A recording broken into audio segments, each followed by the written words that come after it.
নমস্কার।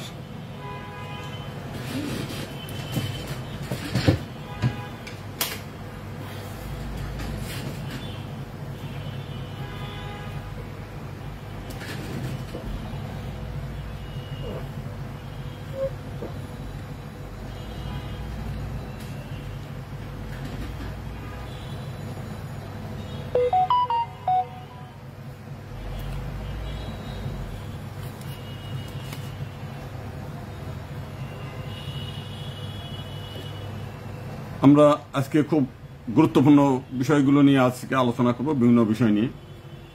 তো তার মধ্যে এই সাম্প্রতিক যে ঘটনাগুলো ঘটছে এগুলো তো বটেই। আমাদের হিন্দু সম্প্রদায়ের যে চাওয়া পাওয়া সেগুলোর কতদূর কি হলো সে বিষয়গুলো নিয়েও আমাদের একটু কথা বলা দরকার। তো এবং সমসাময়িক আরো বহু কিছু, তো সেই বিষয়গুলো নিয়ে আমরা আলোচনা করতে চাই আর কি।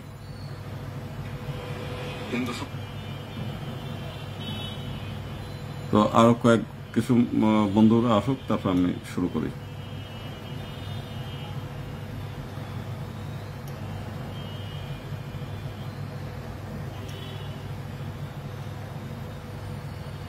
হ্যাঁ, আমার মনে হয় এখন শুরু করা যায়। তবু আমি একটু দেখে নেই যে কি মতামতের বিষয়গুলো আসছে, কোন বিষয়ে জানার বিষয়।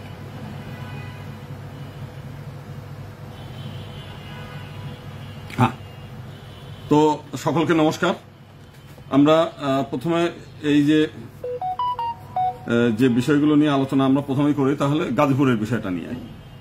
গাজীপুরের মুফতি মহিবুল্লাহ আর হচ্ছে তার ছেলে মোহাম্মদুল্লাহ আর হচ্ছে আতাউর রহমান বিক্রমপুরী। আপনারা আতাউর রহমান বিক্রমপুরীর বিষয়টা জানেন যে সে জামায়াতুল মুজাহিদিন এই সংগঠনের সে নেতা। বিগত সময়ে তার বিরুদ্ধে মামলা ছিল এবং গত বিএনপির সময়ে আব্দুর রহমান এবং বাংলা ভাই তাকে বিচার করে সে সময়কার সরকার তাদেরকে শাস্তি দিয়েছে। তো এখন ইনি প্রত্যেকটি কাজের ক্ষেত্রে আমরা দেখলাম যে খুব হুঙ্কার দিচ্ছে। এমনকি এই আজকে আমি দেখলাম যে এই মোহাম্মদ উল্লাহ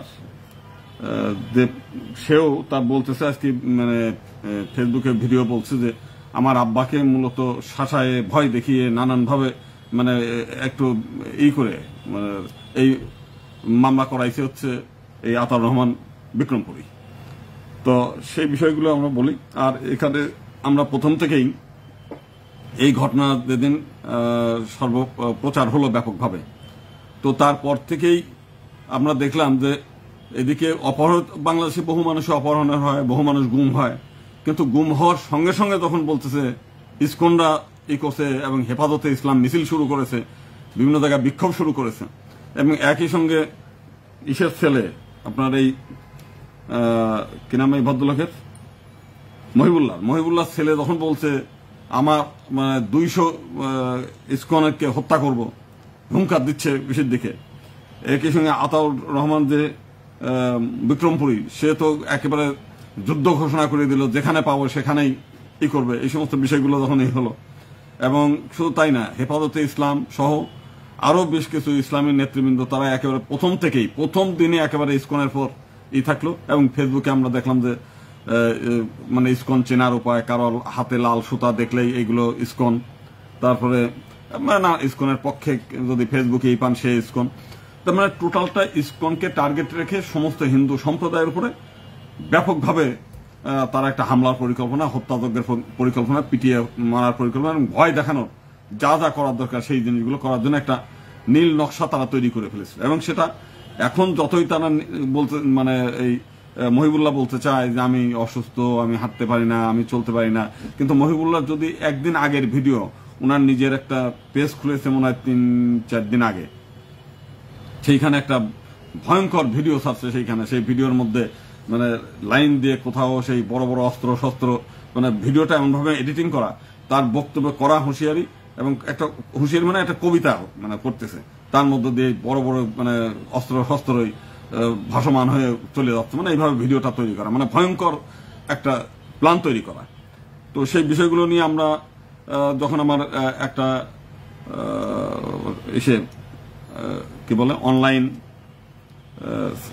বিতর্ক আর কি, বিতর্ক এটা কি বলে টক শো, সে টক শোতে আমাকে ডাকলো। তো আমার কাছে সেই তারা তো মোটামুটি একাই করলো। আমি বললাম যে ইসকন সম্পর্কে আমার তো ধারণা, ভালো ধারণা, আমি হিন্দু মানুষ, আর যদিও আমি ইসকনের সাথে সদস্য না, ইসকনের যে তাত্ত্বিক ওই তত্ত্ব যেটা আছে মেরেছিস কলসির কানা তাই বলে কি প্রেম দেব না, এই তত্ত্বে কিন্তু আমি কখনোই বিশ্বাসী না। আমি শ্রীকৃষ্ণের তত্ত্বে বিশ্বাসী, দুষ্টের দমন সৃষ্টির পালন।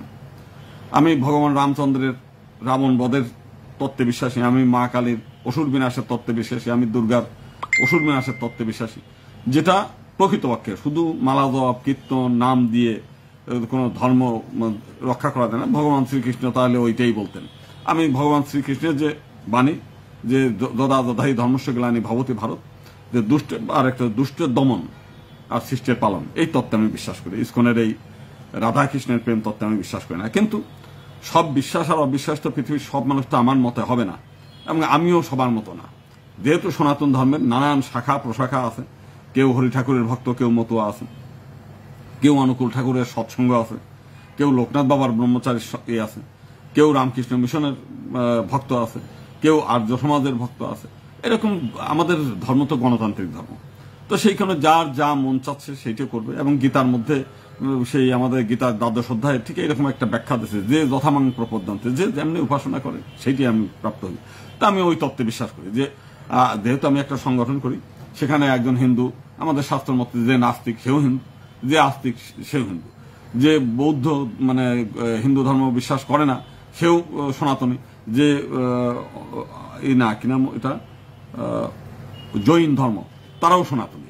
অর্থাৎ সনাতনী একটা বিশাল ব্যাপার, একটা বটবৃক্ষ, নানান শাখা প্রশাখা মিলেই ভারতীয়। তো সেই হিসেবে আমি মনে করি যে যে ধর্ম করুক ওইটা আমার বিষয় না, যে যেভাবে আচরণ করুন সেটা বিষয় না, প্রকৃত সত্যটা আমার তুলে ধরতে হবে। তা আমি সেখানে যে কথা বললাম যে ইসকনের তত্ত্বটা কি, ইসকনের তত্ত্ব হরে কৃষ্ণ মহানাম যে মন্ত্র, সেইটে মহামন্ত্র, এটাকে জপ, এইটা মানে জপ করে একই দিকে এই পৃথিবীর কল্যাণার্থে, মানুষের কল্যাণার্থে, মানুষের সঙ্গে মানুষের সম্পর্ক সুসম্পর্ক বজায় রাখতে তারা অনেকগুলো নিয়ম কানুন পালন করে।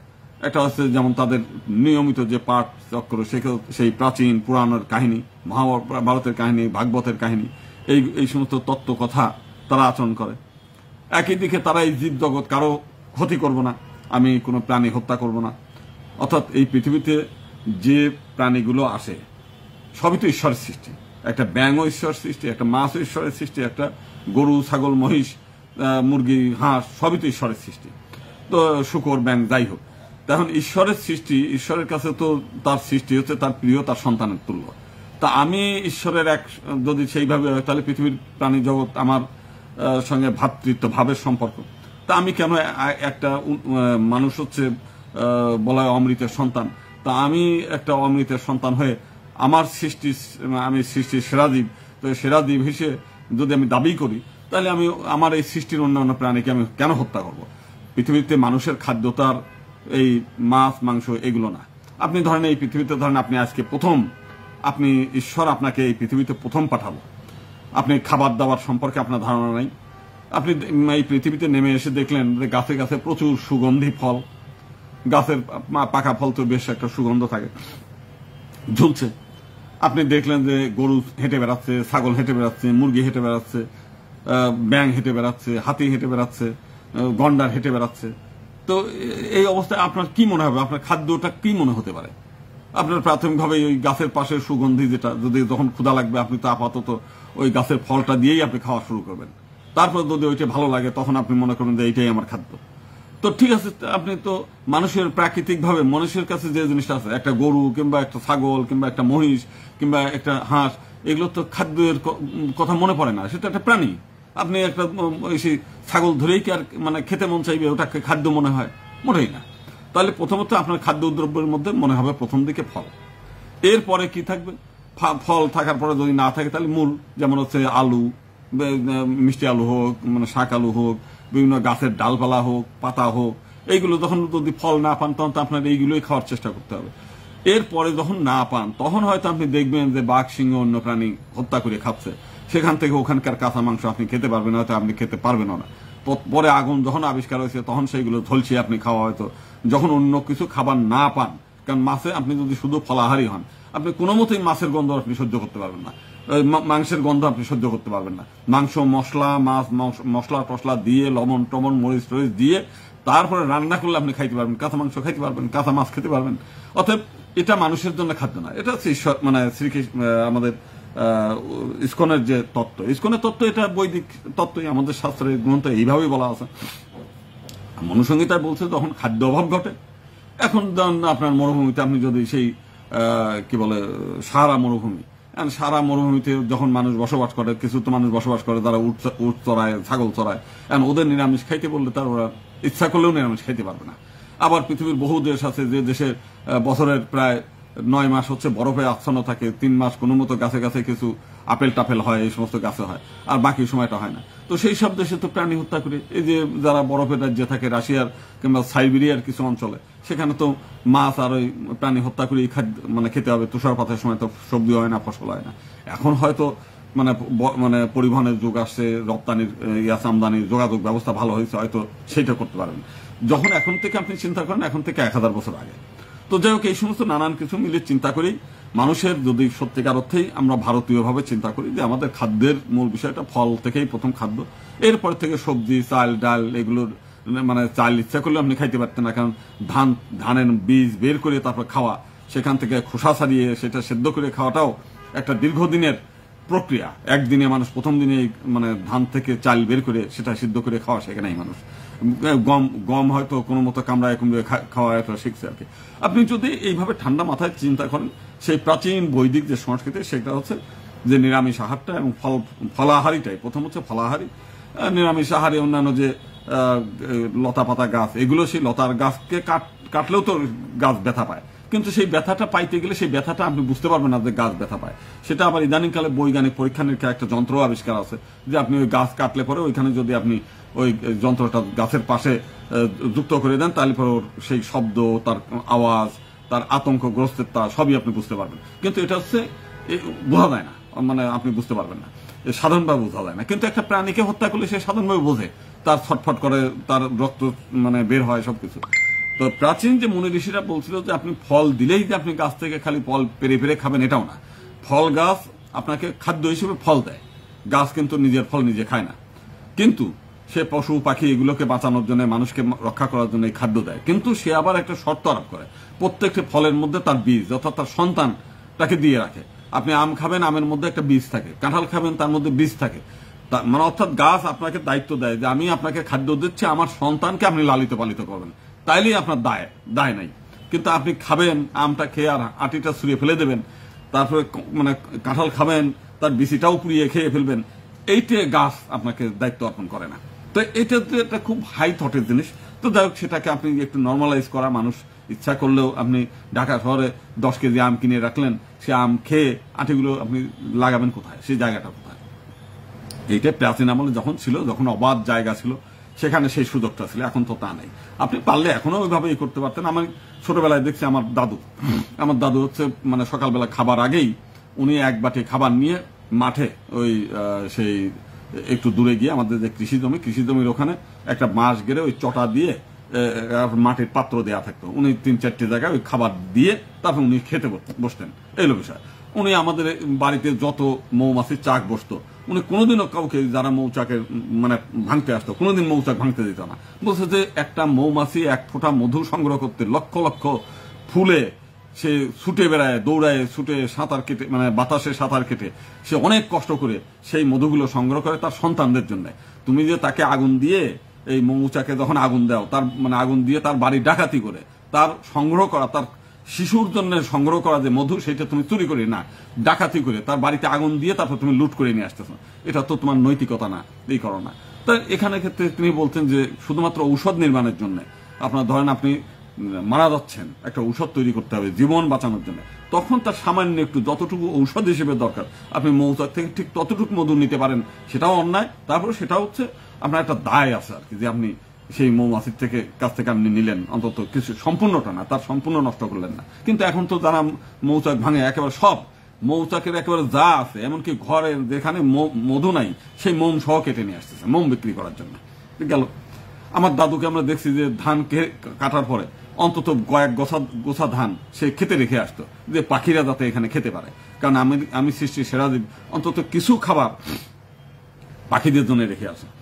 তারপরে ফলের বাগানে আমরা সবসময় দেখছি, মানে গাছ থেকে কোনোদিন সেই ফলগুলো উনি কাঁচা পারতেন না, যেগুলো গাছে পেকে পড়বে সেইগুলো উনি সংগ্রহ করতেন।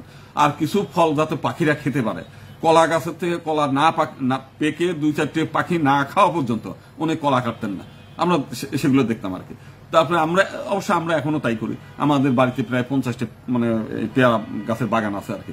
আমরা কোন সময় পলিথিন দিয়ে মুড়িয়ে দেই না যে মানে সবগুলো আমরা খাবো, ওইখানে পাখিরা টাখিরা যা খায়, খাওয়ার পরে এরপরে মানে আমরা 2-4টে যা পাই এটা বিক্রয়ের জন্য না। ঠিক আমরা আমাদের একটা কুল বাগান আছে, আমরা সেই কাজটাই করি। এটা আমাদের যেহেতু আমার পারিবারিকভাবে শিক্ষা, আমাদের পরিবার থেকে, আমাদের পূর্বপুরুষ থেকে ওই একই চিন্তা চেতনায় আছে, যেটা কোনো বাণিজ্যিক হবে না, যেটা হবে কারণ এই পৃথিবীর পশু পাখি গরু ছাগল সৃষ্টি যারা আছে প্রত্যেকেরই এখানে এই দ্বার, কারণ এই পৃথিবীটা তো আমার তৈরি না, এটা ঈশ্বরের তৈরি। তো এই গাছপালাও ঈশ্বরের তৈরি, ফল হচ্ছে সেই ফল তৈরি করে গাছ। তো এই ধরনের নানা কিছু মিলেই, এবং এটার অবশ্য বৈজ্ঞানিক একটা ভালো দিক আছে।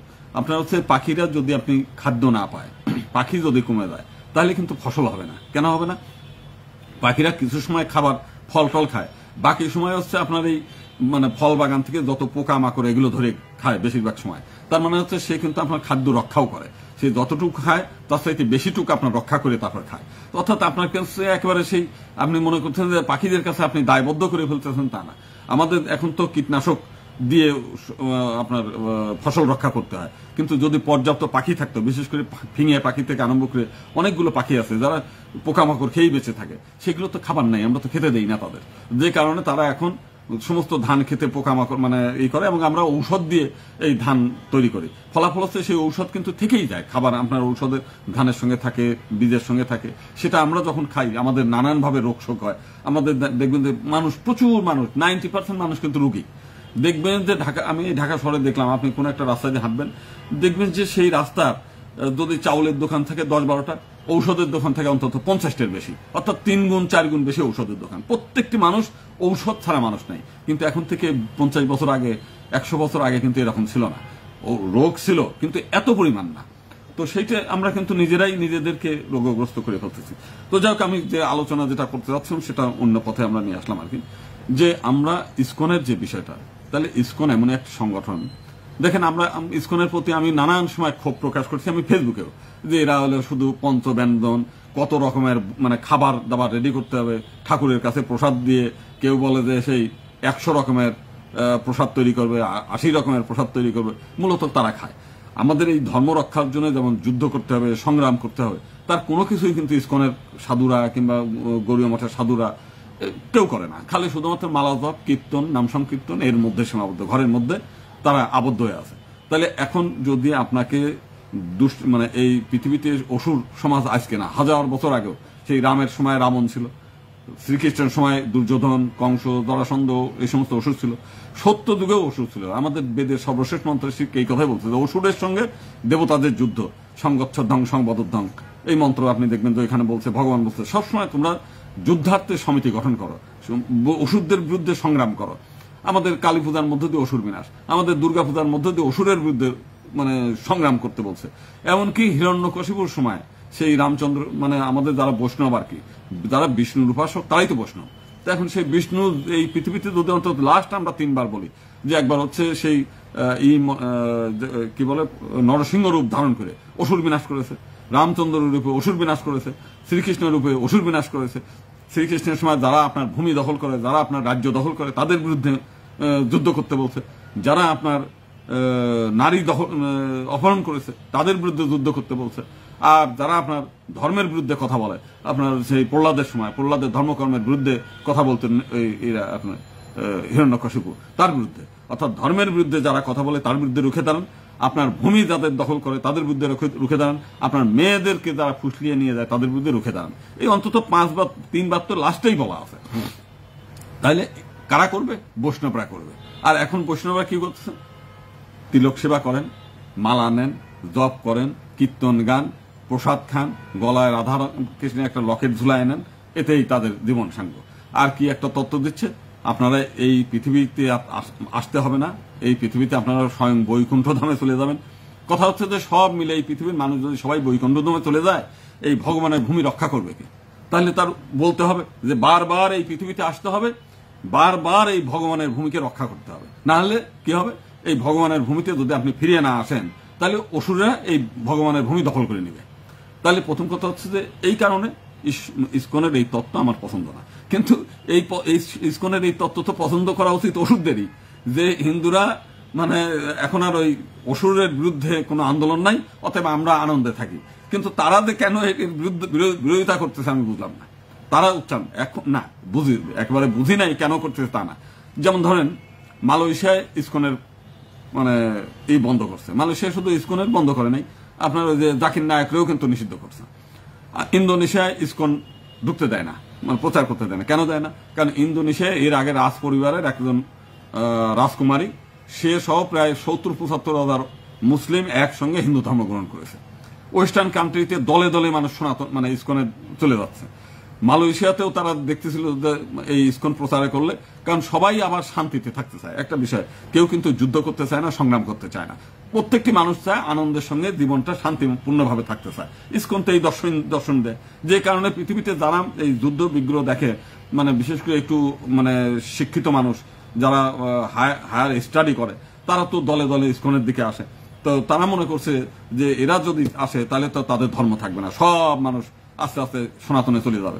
এই ভয় মূলত কিন্তু আতঙ্কটা এখানে, এবং সেই আতঙ্কগুলো কিন্তু ছড়ায় কিন্তু বিদেশে বসে যারা এই দুষ্ট লোকজন বসে থাকে, ওরা তো ওই সব দেশে গিয়ে দেখে যে মানুষ দলে দলে সেই সব ইসকনের দলে গিয়ে ভিড়তেছে।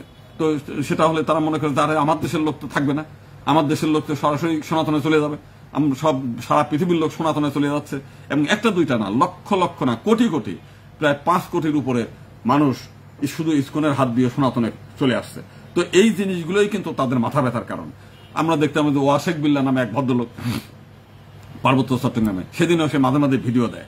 সেদিন একটা মহিলা দেখলাম, সম্ভবত বৌদ্ধ মনে হয়, এই মহিলা মানে পড়তে পারে না, লেখাপড়া শান্ত, দেখেন হিন্দুরা এবং বৌদ্ধরা যারা অশিক্ষিত কিংবা সাধারণ লোক একেবারেই সহজ সরল হয়, তারা নিয়ে এসে তারা কলেমা পড়াচ্ছে। সে পড়তেও পারে না, বলতেও পারে না, কারণ একেবারে অশিক্ষিত, সে ওখানকার ভাষা বাংলা ভাষাও বোঝে না। সেই লোকটারে নিয়ে এসে, মহিলারে নিয়ে এসে, সম্ভবত সেই মহিলার খাবার দাবার পড়ার কেউ নাই।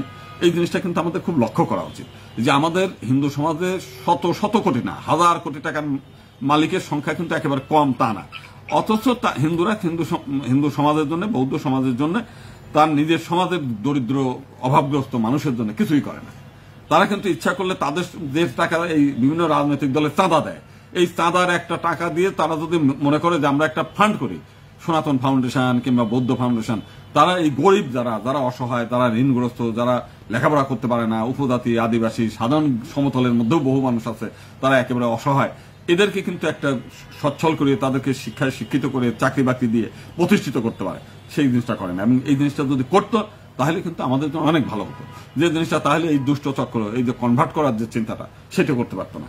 তো আমি যেটা বলছিলাম যে সেদিনে এক টক শোতে একটা গেছি, যে সবাই মিলে হ্যাঁ ইসকন একটা সন্ত্রাসী সংগঠন, ইসকন অমুক, ইসকন মানুষকে স্বাভাবিক জীবন যাপনে ব্যাহত ঘটায়। তা আমি তাদের এক ব্যারিস্টার সাহেব ছিল, তাকে আমি বললাম যে আপনি বলেন যে আপনার জীবনে কি ব্যাঘাতটা ঘটাইছে। উনি তা উত্তর দিতে পারে না, উনি মানে ওই ইনিয়ে বিনিয়ে ওইটা। আমি বললাম যে বলেন যে সারা পৃথিবীর কোন জায়গাটায় ইসকন সন্ত্রাসী কর্মকাণ্ড করেছে। আপনি যদি নেটে সার্চ দেন যে বিশ্বব্যাপী দুর্ধর্ষ আন্তর্জাতিক সন্ত্রাসী সংস্থা, আপনি লাদেনের সংগঠন পাবেন, আপনি হামাসের নাম পাবেন, আপনি কি মানে তালেবানের নাম পাবেন, আপনি বহুগুলো পাবেন, প্রায় ওই যে এরা ভিতরে আবার সেই সবই কিন্তু মুসলিম সংগঠন। তাহলে এখন আপনারা নিজেরা যাদেরকে সন্ত্রাসী সংগঠন হিসেবে বিশ্বব্যাপী স্বীকৃত, তাদের আপনি এই বলতেছেন না। ইসকনে তো সারা পৃথিবীতে কোথাওই নেই, 2-1 জায়গায় নিষিদ্ধ হয়েছে শুধুমাত্র তারা ভয়ে, আতঙ্কে, যে তার দেশে মানে ইসকন ঢুকলে তারা দলে দলে সব সনাতনে চলে যাবে, তার পূর্বপুরুষের ধর্মে ফেরত চলে যাবে। এবং শুধু এইটা না, তো এই ভয়ের চোটে মূলত হচ্ছে তারা এই করতে চায়। তো এখন মূলত হচ্ছে এই আতঙ্ক। তো এখন আমাদের করণীয়টা কি? আমাদের করণীয়টা হচ্ছে সত্যটাকে অনুসন্ধান করা। এই যে গত যেদিন ঘটনা ঘটলো, আমি তখনই ওই দিনে আমি বলছি, আপনি ওই দিনে আপনি দেখেন এই ঘটনার আগেই পুলিশ সত্য উদ্ঘাটন করার আগেই আমরা পুলিশ প্রশাসনকে এবং সরকারকে 100 বার ধন্যবাদ জানাই যে তারা প্রকৃত সত্যটাকে উদ্ঘাটন করেছে। এবং রাগ ঢাক না করে। তারা অবশ্য একটু কৌশল নিয়েছে, তাদেরকে দিয়ে ভিডিও করাইছে তোমাদের কথা তোমরা বলো, তা না হলে পরে এই দেশের হুজুরা শুনতো না। কেন শুনতো না? তারা মনে করতে পুলিশ দৌড় করে তাদেরকে কথা বলাইছে, পুলিশ দৌড় করে মানে মিথ্যা রিপোর্ট দিচ্ছে। সেই জন্য তারা একটু কৌশল নিয়ে তাদের মধ্যে যে তোমরা যে সত্য কথাটা তোমরা নিজেরা ই করো, এর মধ্যে তো নানাভাবে প্রমাণিত হয়েছে যে তিনি নিজেই ওইখানে গেছেন। তো সম্ভবত এই লোকগুলো এখন সেখানে সবাই মিলেই তো বাঁচানোর চেষ্টা করে তারা নিজেদের ইসের দিকে। তাকে একটু এমন ভাব দেখা যাচ্ছে তিনি অসুস্থ, তিনি মানসিকভাবে সুস্থ, কিন্তু আপনি দেখেন তার যে ভিডিও আছে 1-2 দিন আগেরই একটা ভিডিও দেখে আমি একটা ডাউনলোড করে রাখছিলাম, সম্ভবত কোন মোবাইলে আছে। তিনি যে হুঙ্কার দিচ্ছে আপনি কোনো মতেই মনে হবে না যে সে মানসিকভাবে অসুস্থ কিংবা সে শারীরিকভাবে অসুস্থ, কোনো মতেই তার মনে হওয়ার কোনো কারণ নেই। আপনার একটু দেখাই আছে আমার কাছে, আপনার দেখাই, দেখলে আপনি বুঝবেন। খবরদারি রে আলী, আলী দেখ রে তোরা সীমান্তে ওইকে ঠেকারে, ওই ঠেকা কোন হারামির বেটা, হাল দিয়া পর জলদি নিয়া সরকি কুড়াল টেটা, কোথারে সেই বরাক বাসের লাঠি, আন্দ্রে আঁটে আটি, ঝাপা পিটান পিটাইয়া আর ভাঙ্গাতে সব ঘাঁটি, ইটা ওদের ইটা গুন্ডাদেরই আচ্ছা রকম পিটান পিটা, আয়েস ওদের মনের মতন মিটা। তাহলে বুঝে মানে উনি একদিন আগে এই গুম হওয়ার 1 দিন কিংবা 2 দিন আগে উনি এই ভিডিওটা ছাড়ছে। আমরা মনে হয় এই ভিডিও দেখলে মনে হয় যে উনি মানসিকভাবে দুর্বল, উনি শারীরিকভাবে দুর্বল, উনি অসুস্থ, এটা মনে হয় মোটেও না। তার মানে বিষয়টা একটা প্ল্যান, তাদের প্ল্যানই ছিল যে বাংলাদেশের বিভিন্ন প্রান্তে মানে যেহেতু ইসকন মানে সামনে রেখে ইসকনের বিরুদ্ধে খেপানো সহজ, ডাইরেক্ট হিন্দু বললে পরে অনেক হিন্দু আবার বিএনপি করে, অনেক হিন্দু জামাতে ইসলামের মধ্যে আছে, অনেক হিন্দু সেই আওয়ামী লীগের মধ্যে আছে, কমিউনিস্ট আছে। ডাইরেক্ট হিন্দু বললে পরে অনেকের মধ্যে আবার এটি বিরূপ প্রতিক্রিয়া, অতএব ইসকনের বিরুদ্ধে লাগাইলে পরে মানে খেপানোর সুবিধা, বলার সুবিধা, এইটাকে করে সারা দেশে একটা মেসাকার করার পরিকল্পনা ইনি সহ, হেফাজত সহ, তারপরে হচ্ছে ওই আতাউর রহমান বিক্রমপুরী সহ কিছু বিদেশে থেকে যারা এই জঙ্গি মানে তৎপর জঙ্গি করে তারা সহ এই কাজগুলো করার চেষ্টা করছে। তো দেখে যেটা হলো, সরকারকে আমরা অনেক অনেক ধন্যবাদ জানাই যে তারা সঙ্গে সঙ্গে এই বিষয়টা আমলে নিয়েছে। আমরাও সরকারের ঊর্ধ্বতন কর্তৃপক্ষের সঙ্গে বিভিন্ন সময় আলোচনা করেছি এই ঘটনার পরপরই যে এই ব্যাপারটা ভালো মতো দেখতে হবে, আমাদের কাছে সন্দেহ হয়। তো যাই হোক, আমরা মানে দেখেছি সরকার এই কাজগুলো করেছে। এখন এটা নিয়ে এখনো পর্যন্ত তারা আরো ঘোলা করতে চায়, তারা বলতে চায় এটা সঠিক না, অমুক না, তমুক না, বাসের টিকিটে নাম নাই কেন, বাসের টিকিটে অনেক সময় নাম দেয় না, আমরাও বহু সময় টিকিট কাটি, সব সময় নাম লিখে দেয় তা না, এই নানান কিছু। এটাকে দুষ্ট লোক যা করে, দুষ্ট লোকের কাজই হচ্ছে নিয়ে বিনিয়ে ওইটাকে এই রাখা। যাই হোক, আমাদের ধারণা যে সরকার এই ব্যাপারে কঠোর অবস্থানে আছে, পুলিশ এই ব্যাপারে সততার পরিচয় দিবে, কেউ রেহাই পাবে না। এবং আমরা আশা করব যে এই দুষ্ট চক্রের যারা পিছনে আছে, এই বিক্রমপুরী একজন, ওয়াশেক বিল্লাহ আছে, আরো যারা যারা এর পিছনে আছে, প্রত্যেকের ধরতে হবে। এবং এই যদি না ধরে, আপনার মনে আছে কিনা যে এরা এক সময় সেই বিএনপির সময় সারা বাংলাদেশের 64টা জেলার মধ্যে 63টা জেলায় আদালত ভবনে একযোগে বোমা হামলা করেছিল। এই জেএমবি এক সময় মানুষকে ধরে ধরে গাছের সঙ্গে ঝুলায় তারপর পিটাইছে জেএমবির, আপনার মনে আছে কিনা। বিভিন্ন জেলায় তারা ঘর ভাড়া করে মানে গোলা বারুদ মানে গুদাম করেছে সেই সময়। তো সেই সময় তারা সরকার মানে প্রথম পর্যায়ে তারা করে নাই, পরবর্তীকালে কঠোর হস্তে দমন করেছে। তো এখন যদি এই অঙ্কুরেই যদি এই সন্ত্রাসী কর্মকাণ্ডের বিনাশ না করা যায়, তাহলে আপনার কিন্তু এই শুধু হিন্দুরা ধ্বংস হবে তা না, এই বাংলাদেশটারে এরা একটা নরককুণ্ড বানায় দেবে, বেহেশতবাদ দিয়ে দোজখখানা বানায় দেবে এখান থেকে। তো এই কাজগুলো তারা করবে। তো সেই কারণে আমরা এই করি। আর আমাদের হিন্দুদের যেটা অযথা গালাগালির দরকার নাই, ফেসবুকে কোনো সমালোচনার দরকার নেই, যে যা লেখে তার ব্লক করে দেন, তার করা মানে উত্তর দেওয়ার দরকার নেই। আর যেটা আলোচনা করবেন যুক্তিপূর্ণ আলোচনা, কোনো বকা বাজি থ্রেট কোনো কিছুর দরকার নেই। আপনার যেটা আছে, সরকার আছে, পুলিশ প্রশাসন আছে, কোনো কিছু হলে আপনার পুলিশকে জানান, আমাদেরকে জানান, এবং বিভিন্ন জনকে অন্তত করেন, যারা এলাকার যারা আছে কি বলে আমাদের আপনার বিএনপির নেতৃবৃন্দ আছে, জামাত ইসলামের নেতৃবৃন্দ আছে, ইসলামী আন্দোলনের নেতৃবৃন্দ আছে, এদেরকে জানান যে ভাই এই বিষয়গুলো করতেছে।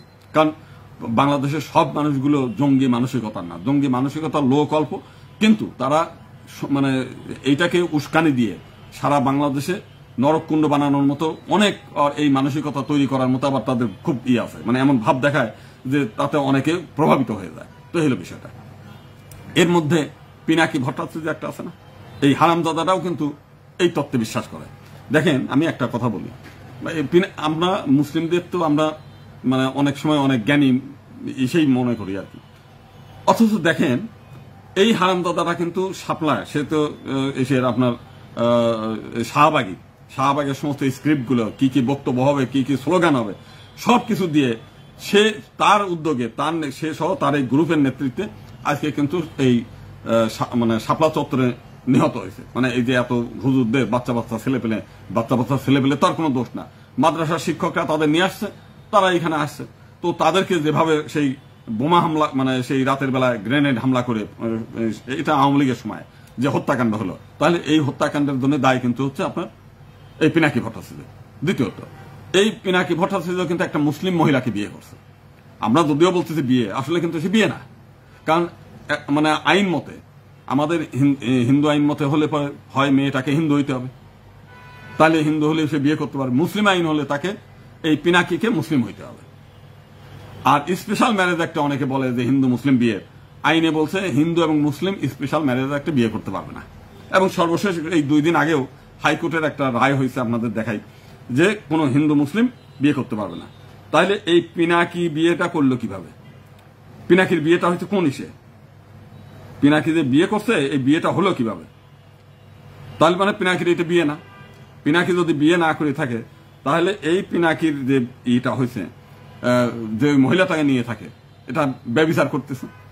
আর এই ব্যভিচারের যে বিষয়গুলো আপনাদের একটু দেখাই, হাইকোর্টের সর্বশেষ ডিসিশন এই যে দেখেন, আপনি এটা সাজ দিল, স্পেশাল ম্যারেজ একটা হিন্দু মুসলিম বিয়ে বৈধ নয়, তাৎপর্যপূর্ণ পর্যবেক্ষণ হাইকোর্টের।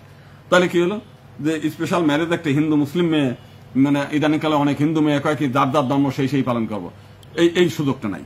তার মানে যদি এই বিয়েগুলো কয়, তাই এই বিয়ে অবৈধ। এই অবৈধ বিয়ের ব্যাপারে একটা শাস্তির বিধান আছে আমাদের আইনেই।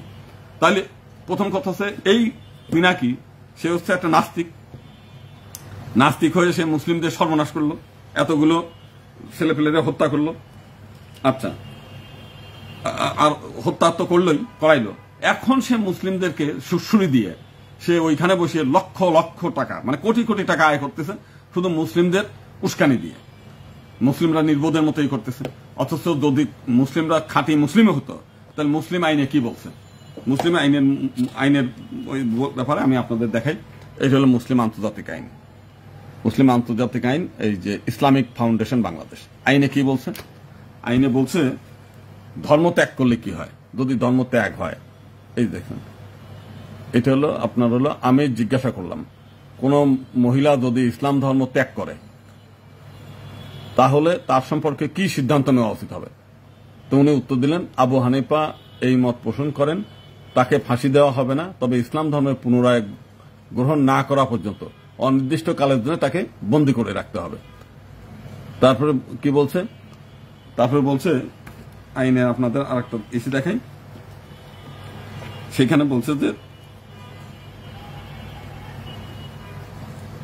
দেখেন আইনের হলো আপনার স্পষ্ট করে দেয়া বলা, এইখান থেকে পড়াই দেখেন,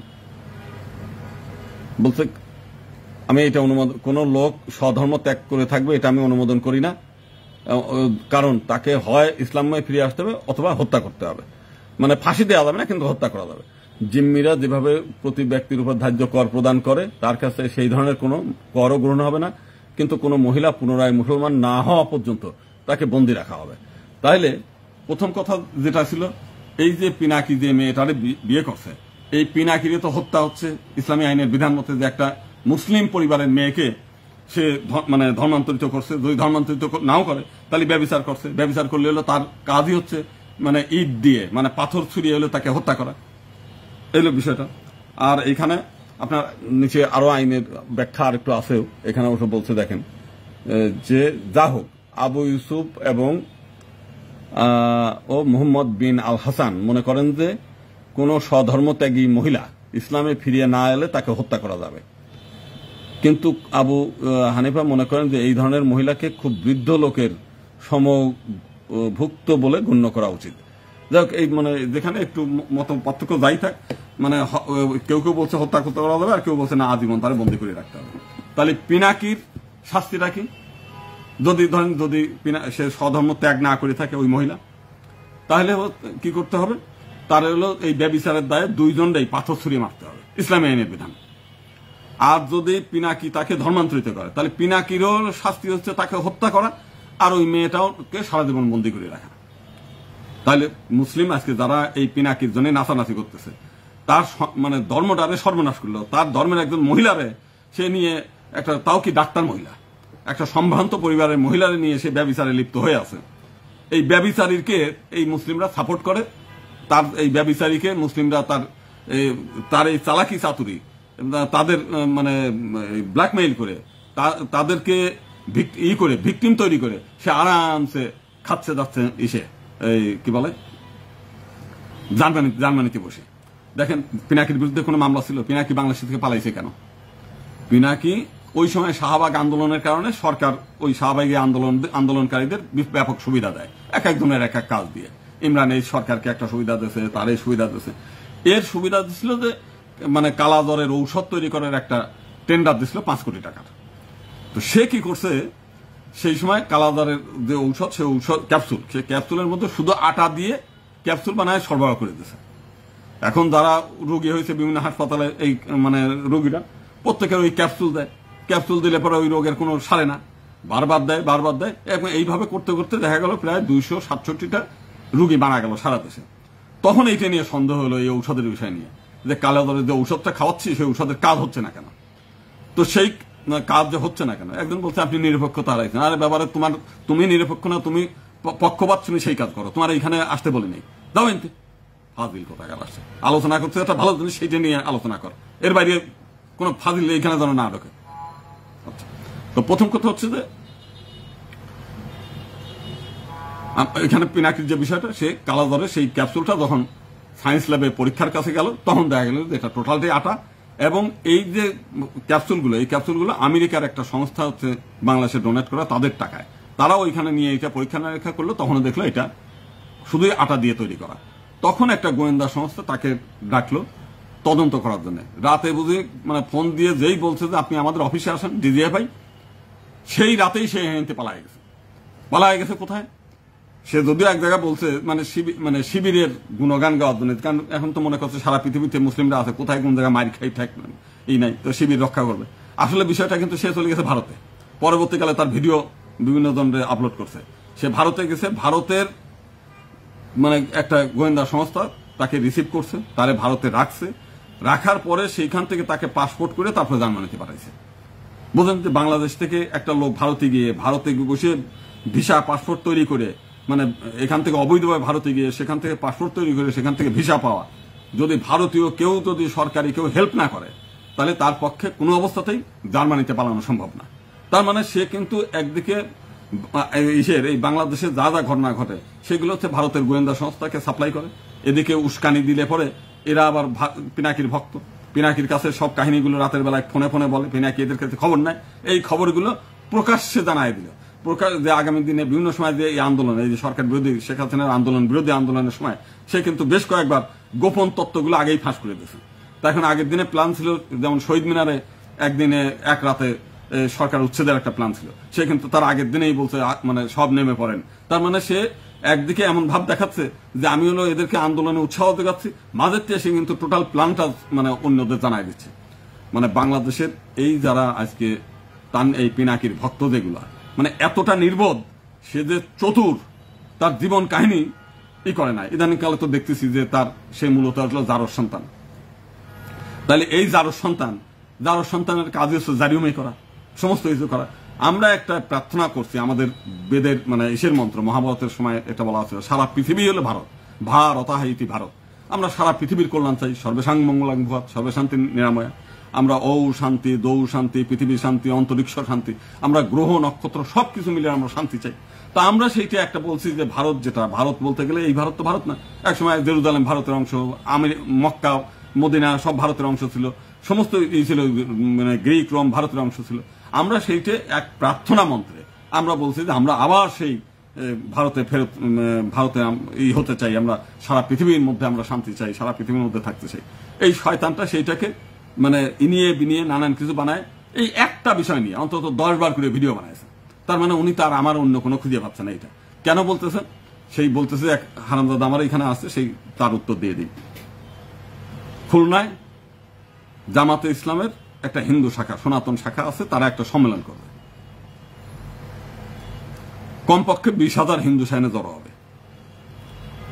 আমাকে বলছে আপনি অতিথি। অতিথির কোনো দায় আছে? অতিথি সব জায়গায় যাইতে পারে। একটা মুসলিম এথর যদি আমাকে নিমন্ত্রণ করে আমি যাব। আমার যদি যেমন জামাতে ইসলামী তাদের একটা সম্মেলনে ডাকছে আমি গেছি, ইসলামী আন্দোলন একটা সম্মেলনে ডাকছে আমি গেছি, বিএনপি আপনার প্রেস ক্লাবে একটা সম্মেলনে ডাকছে আমি গিয়েছি, জাতীয় পার্টি আমাদেরকে ডাকছে আমি গিয়েছি। আমি তো অতিথি। অতিথি মানে যে কোনো লোকের আতিথ্য আমি গ্রহণ করতে পারি, এটাই ব্যাপার। আমি সেখানে যোগদান করেছি কি করি নাই সেইটা হলো বিষয়। তোমার যদি এত সমস্যা থাকে, আজকে এখানে একজন বলছে নিরপেক্ষতা, তুই যা না ওই এটা ঠেকান, ওই হিন্দুদের বল যে আপনি এই জামাত ইসলামে আপনারা যোগদান করতেছেন কেন, আর জামাত ইসলামে আপনারা যাচ্ছেন কেন। এই তো ইসে খুলনায় হিন্দুদের এইখানে আমার ফেসবুকে না লিখে তুই আজকে বাসে চলে যায় ওইখানে খুলনায় যাই, ওইখানে বল, সব বাড়ি বাড়ি বোঝা যে জামাত একটা হলে স্বাধীনতা বিরোধী শক্তি না, তোরা কি বলিস সেইটা বলে তাদেরকে হিন্দুদের বোঝা। হিন্দুরা দলে দলে জামাতে যোগদান করতেছে কেন, কি কারণে করতেছে বুঝা। তোরা সেইখানে বুঝাইতে পারতেছেন না, সেখানে দলে দলে হিন্দুরা জামাতে যায় যোগদান করতেছে। একসময় এই বিএনপিতে এখন থেকে এই 5 তারিখের আগেও আমার মানে বিএনপির সময় এখন থেকে 10 বছর আগেও আমরা দেখছি বিএনপি একটা অচ্ছুত দল। অচ্ছুত মানে বিএনপি যদি আপনি কোনো মতো বিএনপির নাম আপনার গায়ে লাগে তাহলে আপনি হলো সমাজ থেকে ওয়ান কাইন্ড অফ এক ঘুরে করা। এখন দেখলাম চিন্ময় প্রভু যায় বিএনপির নেতাদের সঙ্গে যায় বৈঠক করে, নিমভূমিক যায় এটার সঙ্গে বৈঠক করে, রানা দাশগুপ্ত যায় বৈঠক করে। হিন্দুদের সবগুলো রাজনৈতিক দলের সব নেতারা গেছে ওইখানে, রাজনৈতিক সামাজিক এইটা সেই কুশল চক্রবর্তী বিদ্যার্থী সংসদ থেকে আরম্ভ করে সবাই গেছে। কেন রে বাবা? আমরা যখন যাই আওয়ামী লীগের বিরুদ্ধে দূরে কথা বলতাম তখন আমার বিরুদ্ধে ছিল এই গোবিন্দ প্রামাণিক হলো বিএনপি জামাতের কাছ থেকে টাকা নিয়ে, বিএনপির মানে টাকা নিয়ে হচ্ছে আওয়ামী লীগের বিরুদ্ধে বলতেছে। কই, আমি তো বিএনপির কোনো ইস্যু যাইনি, এখনো পর্যন্ত যাইনি, কারণ আমার ওইভাবে বিএনপি অফিস ডাকেও নাই, আমিও যাইও নাই। আমার বক্তব্য হচ্ছে যে আমাকে ডাকতে হবে, বলতে হবে যে আমার আপনার কথা বলার সুযোগ আছে, আমি সেইখানে যাব। আমি তো কথা বলে আমার কথা বলি। জামাত ইসলামের সম্মেলনে আমি কি বলছি যে আমরা সেপারেট ইলেকটোরেট চাই, পিআর চাই। সেপারেট ইলেকটোরেট এবং পিআর যদি না হয় আমরা ভোট কেন্দ্রে যাবে না, কোনো হিন্দু ভোটে অংশগ্রহণ করবে না। এটা কি জামাতের পক্ষে গেছে না বিপক্ষে গেছে? এখন তো জামাত পিআর নাই, সেপারেট ইলেকটোরেট হবে, জামাত ইলেকশন করবে না, তাহলে আমি তো আমার ভাষ্য মতে তো আমি জামাতকে ভোট দেবো না। তাহলে আমি যাই বলছি আমার কথা, আর এই কতগুলো হারামজাদা আছে ইচ্ছাকৃতভাবে মানে বিকৃতি তৈরি করে, বিভেদ তৈরি করে। অল্প কয়টা হিন্দু আমরা সারাক্ষণ হলো মানে গোবিন্দ প্রামাণিক কি করলো, গোবিন্দ প্রামাণিক কি করলো সেইটা, আর তোরা কি করছিস সেইটা কর। এই 5 তারিখের পরেও তো আমি ঢাকা শহরে অন্তত 2টো মন্দির উদ্ধার করছি। তোদের অবদানটা কি? ঢাকা শহরে যে কয়টা মন্দিরে তোরা এখন নাচানাচি গান গাইতে যাস, প্রসাদ খাইতে যাস, প্রত্যেকটি মন্দিরে গোবিন্দ প্রামাণিক নিজ উদ্যোগ নিয়ে তার লোকজন নিয়ে উদ্ধার করা। আপনি ইস্কন মন্দিরে যান, স্বামীবাগ, দয়াগঞ্জ শিব মন্দিরে যান, ঢালকানগর মন্দিরে যান, রমনাকালী মন্দিরে যান, সীতানাথ মন্দির যান, আমি উদ্যোগ নিয়ে করছি। বুঝতে হয় কখন কি বলতে হয়, কখন কি করতে হয়, এগুলো বুঝতে হয়, লেখাপড়া জানতে হয়। খালি গুয়ারের মতো যায় চিৎকার করে যায় জেলের মধ্যে ঢোকা কোনো নেতৃত্বের কাজ না। শিবাজী মহারাজের জীবনে পড়েন কেমনে শিবাজী মহারাজ সেখানে হিন্দু সাম্রাজ্য গঠন করছিল। কৌশল, সংগঠন একটা কৌশল। ওই আহম্মকের মতো চিন্ময়ের মতো যায় চট করে একদিন একটা মানে হুঁশিয়ারি দিয়ে তারপর দিন জেলের মধ্যে ঢুকে ক্যাম্পাস। আর তোমার যারা যে সমস্ত লক্ষ লক্ষ শিষ্য ছিল যারা তোমার পিছনে বলতে আমরা আসতেছি আপনি জেলে ঢোকেন, আমরাও ঢুকতেছি, কই তারা তো জেলে ঢোকে না। 3 কোটি লোকের কারাগার বানানোর জন্য হুঙ্কার দেখলাম এই তো সেই সময় ঢাকেশ্বরী মন্দিরে সম্মেলন করে বলতেছে। সেই সামনে তারা তো আরামসে ঘুরে বেড়ায়, কেউ হচ্ছে সেন্ট মার্টিনে ঘুরতে যায়, কেউ কক্সবাজারে ঘুরতে যায়, কেউ বিদেশে যায় ঘুরে ঘুরে ছবি তুলে দেয়, কেউ ঘোড়ার পিঠের পর যায় ছবি তুলে। আর ওদিকে মানে এই কারাগারের মধ্যে চিন্ময় পৌঁছতেছে। কেউ সেই সময় টাকা নিয়ে চট করে একটা দোকান নিয়ে বসে ব্যবসা শুরু করে দিয়েছে, যেগুলো খাইতে পারতো না, চলতে পারতো না। ওই সময় যে আওয়ামী লীগের যে বিশাল যেটা আমার শোনা কথা 12 কোটি টাকা লেনদেন হয়েছে, সেই টাকার ভাগ তো অনেক নেতারা পাইছে।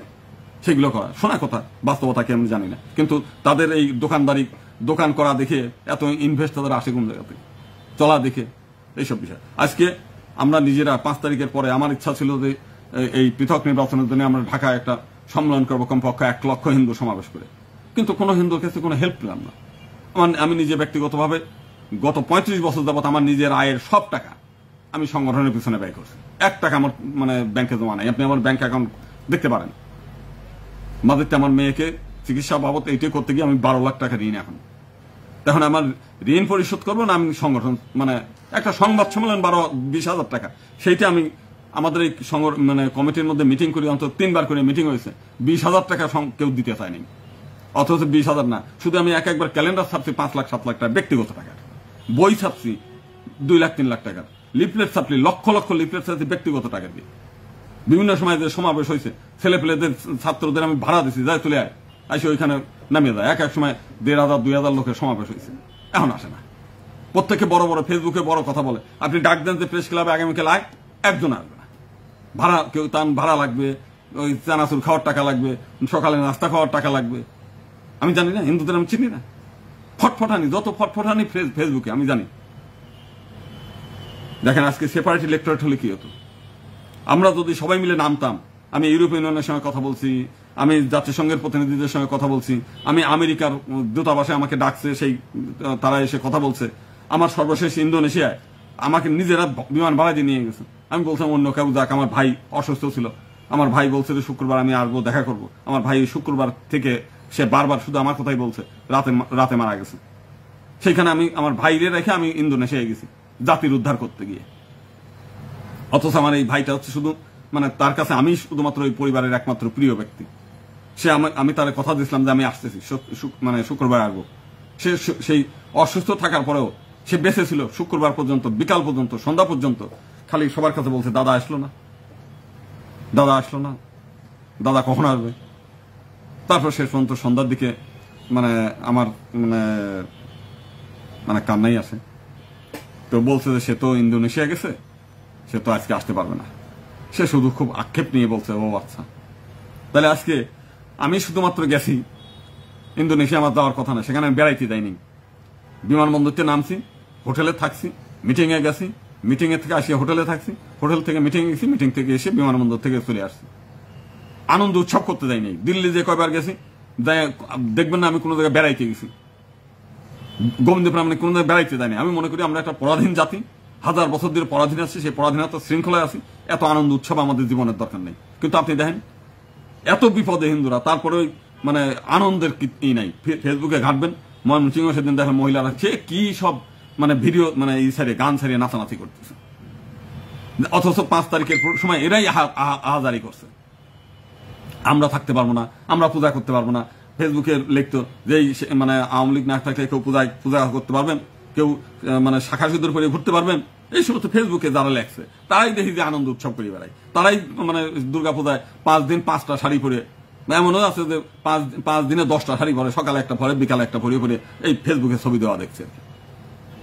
উত্তরবঙ্গের এক ভিডিও একটা জনপ্রিয় কন্টেন্ট ক্রিয়েটর একটা মহিলা আছে, সেও দেখছে, তাই খুব তার দিদি দিদি করে সবাই। সেই দেখতে সেই সময় খুবই করতো, খুব আবেগময় ভাষায়, আমরা যাচ্ছি বর্ডার এলাকায়, দেখেন কি করে দেই। ইন্ডিয়ান কিছু আহম্মক আছে, শয়তান আছে, এদেরকে ব্যবহার করে এরা। সেইটা আমি তখনও বলছি যে ভারত আপনাদের জন্য কিছু করবে না, শুধু আপনারা যাবেন বিদায় ভিসা বন্ধ করে দিচ্ছে। অথচ আওয়ামী লীগের মুসলিম নেতারা বহাল তবিয়তে, কোনো ভিসা পাসপোর্ট লাগে না, আরামসে থাকছে খাচ্ছে। গতকাল শেখ হাসিনা বলছে আমি ভারত ছেড়ে যাবো না। তার কোন স্ট্যাটাসে সে থাকতেছে?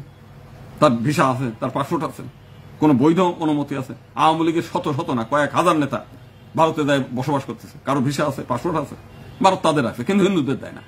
যাই হোক, পরবর্তীকালে অনেক কথা বলার পরে সেইখান থেকে করলো, কি বলে, তীর্থ ভিসা টিসা, এইগুলো আমরাই বলছি যে কিছু হিন্দু লোকের চিকিৎসা তীর্থ ভিসা টিসা যাওয়া লাগে, এইসব লাগে, তারপর যাচ্ছে।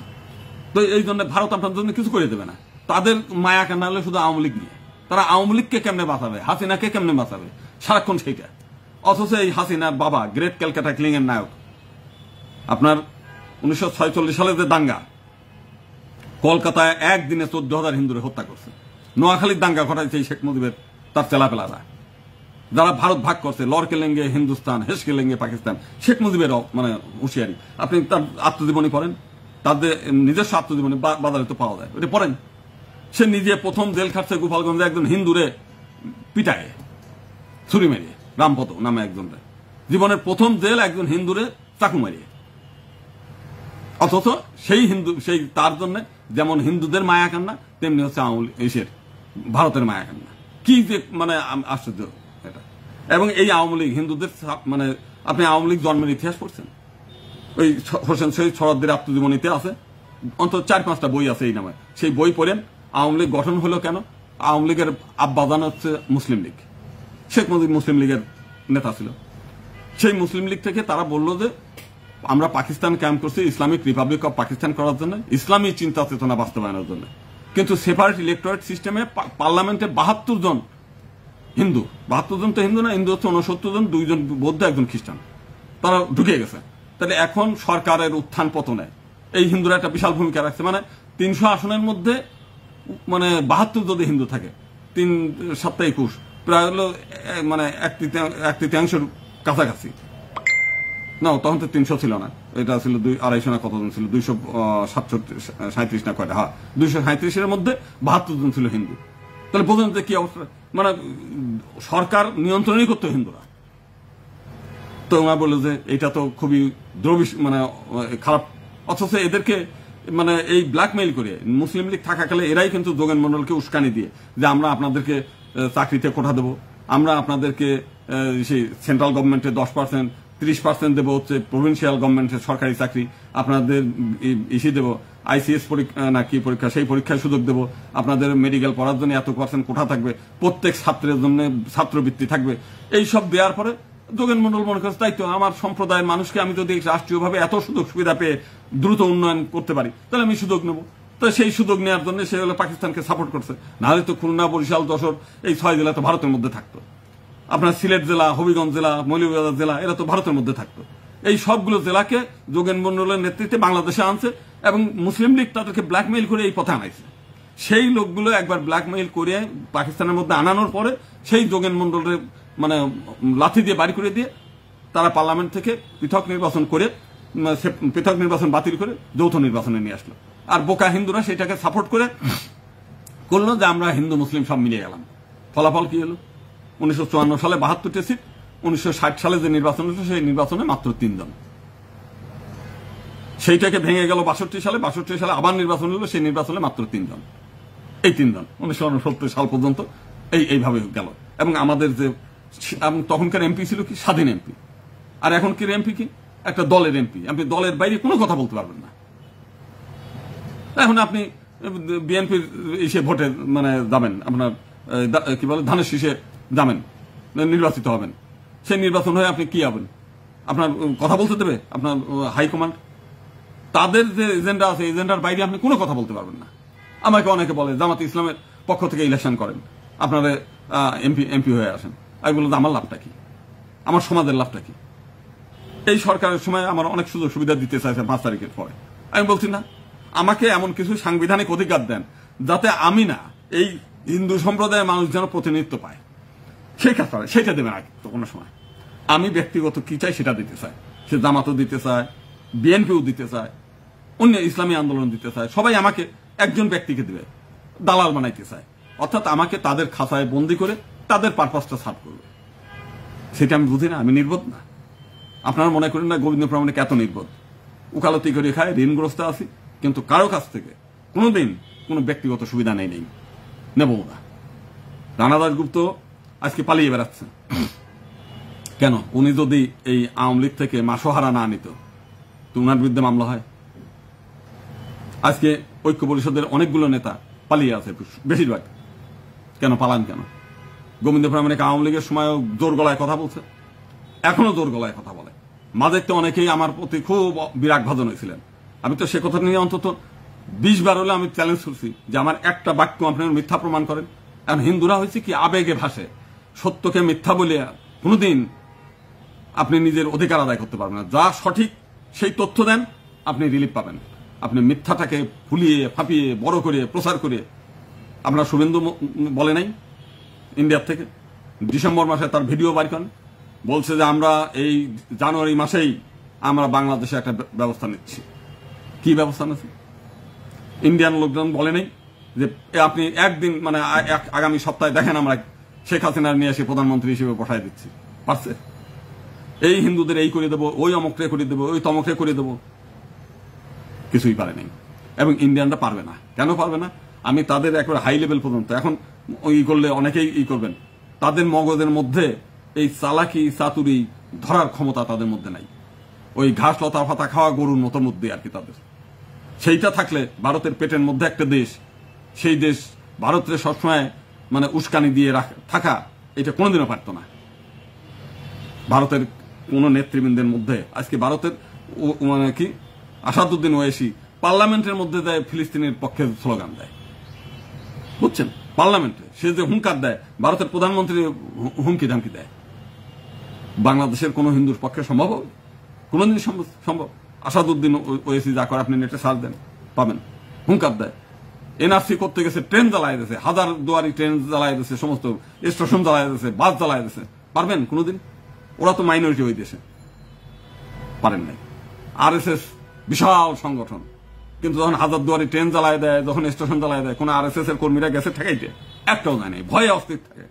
এরা আপনার আমার কাছে এলে মানে ভয়ঙ্কর, বিশাল সিংহ গর্জন দেয়। বাংলাদেশের হিন্দুদের আমার খুব গালাগালি ফেললো কয়েকদিন, হ্যাঁ আপনারা এই দেখে নেবো, আপনি অমক করবেন, আমি তো অমক করবেন। আমি বললাম যে ফিরহাদ হাকিম যে বললো যে যারা ইসলাম নিয়ে জন্মগ্রহণ করে নাই, দুর্ভাগ্য নিয়ে জন্মগ্রহণ করেছে, তার মানে হচ্ছে আপনারা সবাই দুর্ভাগ্য নিয়ে জন্মগ্রহণ করেছেন। কই, আপনারা তো তার একটা চুল ছিঁড়তে পারলেন না। এবং প্রত্যেকদিন এই যে প্রতিমা ভাঙে, মালদার তো কয়েকদিন থেকে আগে দেখলাম যে দলে দলে সব নৌকা নিয়ে পালাচ্ছে। তাহলে আপনার নিজের দেশের হিন্দুদের আপনারা রক্ষা করতে পারেন না, নিজে দৈনিক রেপ হয়, দৈনিক এই হয়, অথচ আপনি হলে বাংলাদেশের ই করবেন। কতগুলো যে বাংলাদেশ থেকে যায়, মানে এইখান থেকে গিয়ে ওই যে ভিতরে যে আওয়ামী তত্ত্ব রয়ে গেছে, তারা কিন্তু হিন্দুদের কান্নায় ই না, তারা শেখ হাসিনা পালাইছে এই কান্নায় বিভোর। তা নাহলে আজকে চিন্ময়ের জন্য যদি এই হিন্দুরা রাস্তায় নামতো, তাহলে চিন্ময় যখন জেলে ছিল সে তো আরো 10 গুণ বেশি হয়ে তাদের রাস্তায় নামা উচিত ছিল। কই, চিন্ময়ের মুক্তির জন্য তো কোনো লোক রাস্তায় নামে না। তেমন এরা চিন্ময়ের প্রেম না, সব প্রেম হলে হাসিনা প্রেম, বুঝছেন? শোনে যেহেতু হাসিনা এই প্রেমে করতে গেলে আবার মামলা মোকদ্দমায় ঝুলিয়ে পড়বো, এই জন্য যায় না। তা নাহলে আপনি ভারতে ভাষা আন্দোলনের জন্য যখন হচ্ছে দক্ষিণ ভারতে হিন্দিকে রাষ্ট্রভাষা করলো, তখন এই তেলেগু ওইখানে তারা বলছে না এটা আমরা মানি না, আমরা হচ্ছে ইংলিশ ভাষা রাষ্ট্রভাষা থাকতে হবে। শুধু এইটা করার জন্য, হিন্দি ভাষা রাষ্ট্রভাষা করার জন্য ওইখানে 14 জন, মানে ওইটা হচ্ছে কি ভাষী, তাল কি একটা ভাষাভাষী, তেলেগু ভাষাভাষী, তারা নিজে গায়ে পেট্রোল ঢালে আত্মাহুতি দিচ্ছে। তাহলে একটা ভাষার জন্য যদি জীবন দিতে পারে, তো তোমরা চিন্ময়ের জন্য 200 লোক গায়ে আগুন ঢালে, কেরোসিন ঢালে আত্মাহুতি দিতে পারো না? যে চিন্ময়কে মুক্তি না দিলে আমার জীবন ত্যাগ করলাম। এত তোমাদের আবেগ, এত তোমাদের ফেসবুকেই থাকে যে আমরা অনেকে মনে করে ফেসবুকে লিখলেই হয়ে গেল চিন্ময়ের মুক্তি চাই, যে কোনো কিছু আপনি একটা বিবৃতি দেন চিন্ময়ের মুক্তি চাই। আরে বেটা, রাস্তায় দাঁড়া, রাস্তায় গায়ের পরে একটা শিকল লাগায় দাঁড়াইতে পারিস, আমরা পরাধীন, গায়ের মধ্যে একটা শিকল পরে দাঁড়া থাক, যে আজকে চিন্ময় প্রভুর মুক্তি নাই। তোমার তো সেই জিনিসটা নাই। তোমার এই ফেসবুকে একটা সস্তা জিনিস পাইছে, সেখানে তোমরা লেখো। আন্দোলন আজ পর্যন্ত করছো চিন্ময়ের জন্য? ওই যখন একটা অন্য প্রোগ্রাম থাকে, গোবিন্দ প্রামাণিক একটা প্রোগ্রাম করলে, তখন হলে তার পাল্টা প্রোগ্রামের জন্য কয়েকজন রেডি থাকে, সেইখানে যে ব্যানার নিয়ে দাঁড়ায়, ওইটার মধ্যে এক লাইন লিখে দেয় চিন্ময় প্রভুর মুক্তি চাই। আলাদা করে চিন্ময়ের জন্য কেউ অনশন করছে যে ঠিক আছে আমরা না খেয়ে মারা যাবো?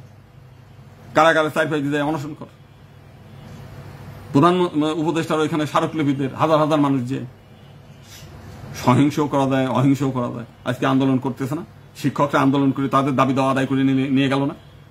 কই আপনাদের সে আন্দোলন করে? এত আবেগ, এত চিন্ময়ের ছবি দিয়ে মানে তোমরা পোস্ট করো, মানে ফেসবুক লাল করে ফেলো। আবার কয়েকজন এনকে পালায় যে ইন্ডিয়ায় বসে বসে বাহাদুরি করে। আরে বেটা থাক, এই দেশে থাক, যুদ্ধ করে এইখানে থেকে, জেলে গেলে এই দেশে থাক, ইন্ডিয়ায় বসে বসে ওইখানে মাতবুরি করে আর কি। তো সেই কারণেই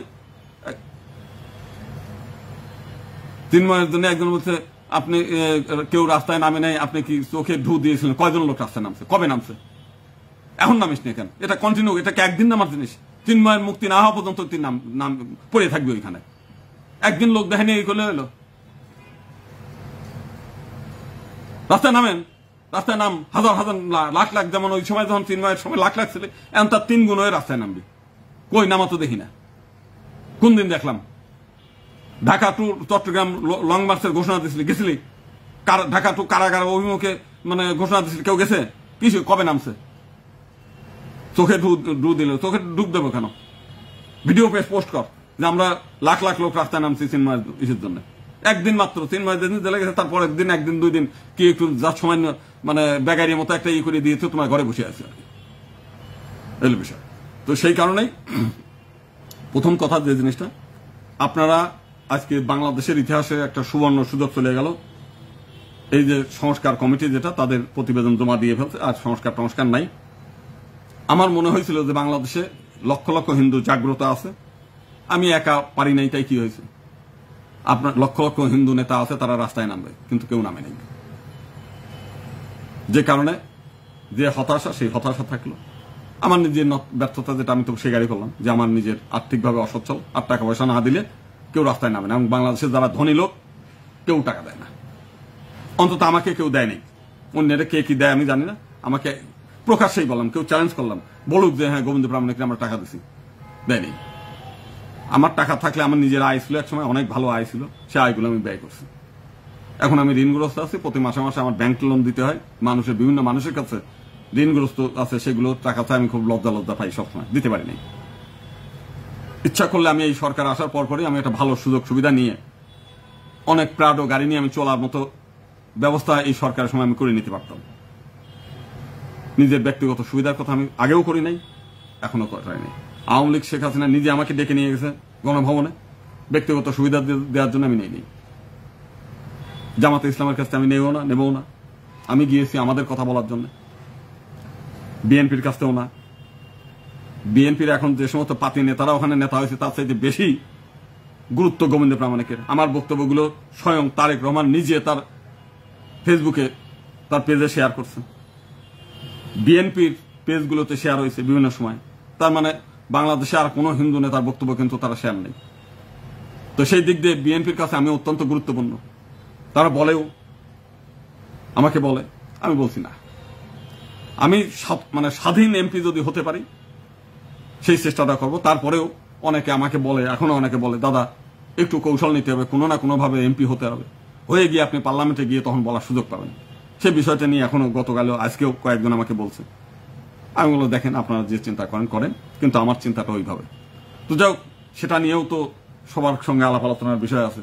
যদি কৌশল নিতেই হয় সেটা নিয়েও আলোচনা করতে হবে, সে কৌশলগুলো, সেটা তার প্রকাশের বিষয় না। তো সেই কারণে আমরা যে জিনিসটা চাই যে আপনারা এই ভূমি আমাদের, আমরা কিন্তু আরব থেকে উড়ে আসি নাই, ভারত থেকেও আসি নাই। এই ভূমিতে লক্ষ কোটি বছর আগের থেকে যখন এই পৃথিবী ভাগ জেগে ওঠে, সেই সময় থেকে আমরা এই বাংলায়, তো সেই বাংলায় আমরা এখনো বসবাস করতেছি। অথচ এখন যে অবস্থা হয়েছে যে নিজের ভূমিতে আমরা বসবাস করব, সেটাও অন্যের দয়ায়। আমরা এই যে খুলনায় যারা অনুষ্ঠান আয়োজন করছে, তা আমরা বললাম, দাদা এই জামাত ইসলামের আয়োজনে এই সমাবেশটা না করে শুধু হিন্দু সম্মেলন করতেন, ওনাকে গেস্ট করতেন, চিফ গেস্ট। বললো, দাদা আমরা অন্যের দয়ায় থাকতে চাই, আমরা বেঁচে থাকতে চাই, আমরা চাঁদাবাদের এসে পড়ে আছে, অমুক আছে। মানে তাদের করুণ এমন অবস্থা যে অন্যের দয়া দাক্ষিণ্য ছাড়া হিন্দুরা টিকে থাকতে পারবে না। আমাদের যারা এই বিএনপিতে ঢুকতে বলছে, দাদা কি করবো, আমরা বিপদে পড়ি হলে বিএনপিতে যাই। এত অসহায় হইলে নিজের ভূমিতে নিজে বসবাস করবে, তাদের মধ্যে অসহায়ত্ব। অথচ যারা আজকে খুলনায় আয়োজন করছে, তাদেরকে আমি গত 15 বছরে খুলনাতে বলছি একটা সমাবেশ করেন, অন্তত 100-5 লোক যেন হয়। এই খুলনার সবাই মিলেও একটা 100-5 লোক কোনোদিন জড়ো করতে পারেনি। আমি গিয়েছি 2-3 বার সম্মেলনে গিয়েছি, 50 জন 60 জন, এর বেশি না। কিন্তু আজকে কিন্তু 20,000-এর বেশি লোক হবে। মানে নিজেরা হিন্দু হয়ে নিজের মেরুদণ্ড শক্ত করার জন্য 50 জন লোকের বেশি এক জায়গায় জড়ো হইতে পারে না, কিন্তু অন্যের কাছে যাওয়ার জন্য তারা 20,000 লোক জড়ো হইতে পারে। যে ডাকে তখন, এই যে আমাদের এই আগামী নভেম্বরের 8 তারিখে একটা সম্মেলন হবে ওই যে কৃষিবিদ ইনস্টিটিউশনে, আমাদের সোমনাথ দাদা খুব দানবীর মানুষ এবং কপিল কৃষ্ণ মন্ডল, ওরা করতেছে বিশাল সম্মেলন। বিভিন্ন জায়গা থেকে প্রায় 2-3 হাজার লোক আসবে, তারা বলতেছে। চিফ গেস্ট হচ্ছে তারেক রহমান, আর বিশেষ অতিথি হচ্ছে মির্জা ফখরুল ইসলাম আলমগীর, বিএনপির ব্যানারে। ওনারা বিএনপিতে যোগদান করলো তাই। অথচ বিএনপিতে যোগদান করার আগে এই দুই ব্যক্তিরা কিন্তু বড় আকারে ঢাকা শহরে কোনো সমাবেশ করে নাই। তার মানে আমি জিজ্ঞেস করলাম কেন, বলে দাদা আমাদের বিরুদ্ধে মামলা, আমরা তো টিকে থাকতে পারতেছি না। তাহলে এই বিষয়। এখন বিষয়টা হচ্ছে আমরা নিজেরাই যদি প্রত্যেকেই এত অসহায় হয়ে যাই, অন্যের দয়ায় দাক্ষিণে বাঁচতে চাই, তাহলে আর আমার একার পক্ষে তো আর কিছু করার না। প্রত্যেকেই চায় অন্যের অধীনে থাকতে, অন্যের দয়ায় বাঁচি থাকতে। আমি তো চাইছিলাম যে অন্তত স্বাধীন হওয়ার, স্বাধীন মতো পার্লামেন্ট সহ, স্বাধীন মতো উপজেলা চেয়ারম্যান, ভাইস চেয়ারম্যান, বিভিন্ন জায়গায় মেম্বার, বিভিন্ন জায়গায় স্বাধীন একটা হিন্দু নেতা তৈরি করার জন্য আমি চেষ্টা করছিলাম। এখন হিন্দুরা না চাইলে আমি কি করব? যে কটা রাজনৈতিক দল বানাইছে হিন্দুদের, সবগুলো এর পিছনে দৌড়ায়। একবার বিএনপির ওখানে দৌড়ায়, একবার জামাতের সঙ্গে দৌড়ায়, একবার ইসলামী আন্দোলনের সঙ্গে দৌড়ায়, একবার হচ্ছে নূরের ওখানে যায় দৌড়ায়, একবার হচ্ছে এনসিপির ওখানে দৌড়াচ্ছে। যে কটার সেই সনাতন পার্টির থেকে আরম্ভ করে যত কি বলে মাইনরিটি জনতা পার্টি, আপনি ভিতরে খোঁজ নেন, রাজনৈতিক দল খুলে সে জানে যে আমরা ভোট পাবো না, সেই জন্য অন্য দলের সঙ্গে কোয়ালিশন করে কেমনে নিজের সিটটা পাওয়া যায়, প্রত্যেকে এই দৌড়াদৌড়ি করতেছে। অথচ সবাই মিলে যদি সেপারেট ইলেকটোরেটের জন্য আন্দোলন করতো সবাই মিলে, তাহলে কিন্তু এই সরকার দিতে বাধ্য ছিল। কারণ যেহেতু জাতিসংঘের চাপ ছিল, ইউরোপীয় ইউনিয়নের চাপ ছিল, আমেরিকার চাপ ছিল, ব্রিটেনের চাপ ছিল, এরা করতে পারতো। মাইনরিটিদের প্রতিনিধিত্ব নিশ্চিত করতে হবে। তাই এখন একটা বিষয় ওইটাই আমার মতে। আমি তো সে বলছি ভোট কেন্দ্রে যাবেন না, কিন্তু তারপরেও দেখবেন লাইন ধরে যাবেন, তাহলে আর আমাদের বলে লাভটা কি? যে জাতি নিজের বাঁচা নিজে বাঁচতে চায় না, সেই জাতির আপনি বাঁচাবেন কিভাবে? তারাশঙ্কর বন্দ্যোপাধ্যায়ের একটা উপন্যাসের নামটা ভুলে গেছি। সেইখানে একজন বড়লোক মানুষ, তার একটা ছেলে, একমাত্র ছেলে, সে খালি চিৎকার চেঁচামেচি করে বলে আমি বাঁচবো না, আমি বাঁচবো না, আমি বাঁচবো না, আমি মরিয়ে গেলাম রে, আমি আমার বাঁচাও রে। তারপরে সে সন্তোষ সে ডাক্তার ডেকে নিয়ে আসে। ডাক্তারের যে আগের দিনে গ্রামের ডাক্তার যে কানে লাগায়, মানে কানে ই লাগায় কি যেন, কি স্টেথোস্কোপ না কি যেন বলে, ওইটা কানে লাগায়, বুকে পেটে মানে বিভিন্ন জায়গা ইটি করে চেক টেক করে ওইটা আবার ব্যাগের মধ্যে ঢুকায় উনি ডাক্তার হাঁটিয়ে চলে যায়। তোর ছেলের বাবা বলতেছে, ডাক্তার বাবু আপনি চলে যাচ্ছেন? কয় ধাওয়া চলে যাই? তো আপনি আমার ছেলের চিকিৎসা না করেই চলে গেলেন। কেন ছেলের চিকিৎসা করা লাগবে না? তারপর ছেলের চিকিৎসা করা, ছেলে বলছে ছেলে বাঁচবো না। তো ছেলের হয়েছেটা কি? বলছে ছেলের কিছুই হয় নাই। ছেলের কিছু হয় নাই তো ছেলে বাঁচবে না বলে কেন? কয় ছেলের বাঁচার ইচ্ছে নাই। তো হিন্দু সমাজের বাঁচার ইচ্ছে নাই। যাদের বাঁচার ইচ্ছে নাই তাদের বাঁচাবেন কি করে? এরা আনন্দ প্রিয়, উৎসব প্রিয়।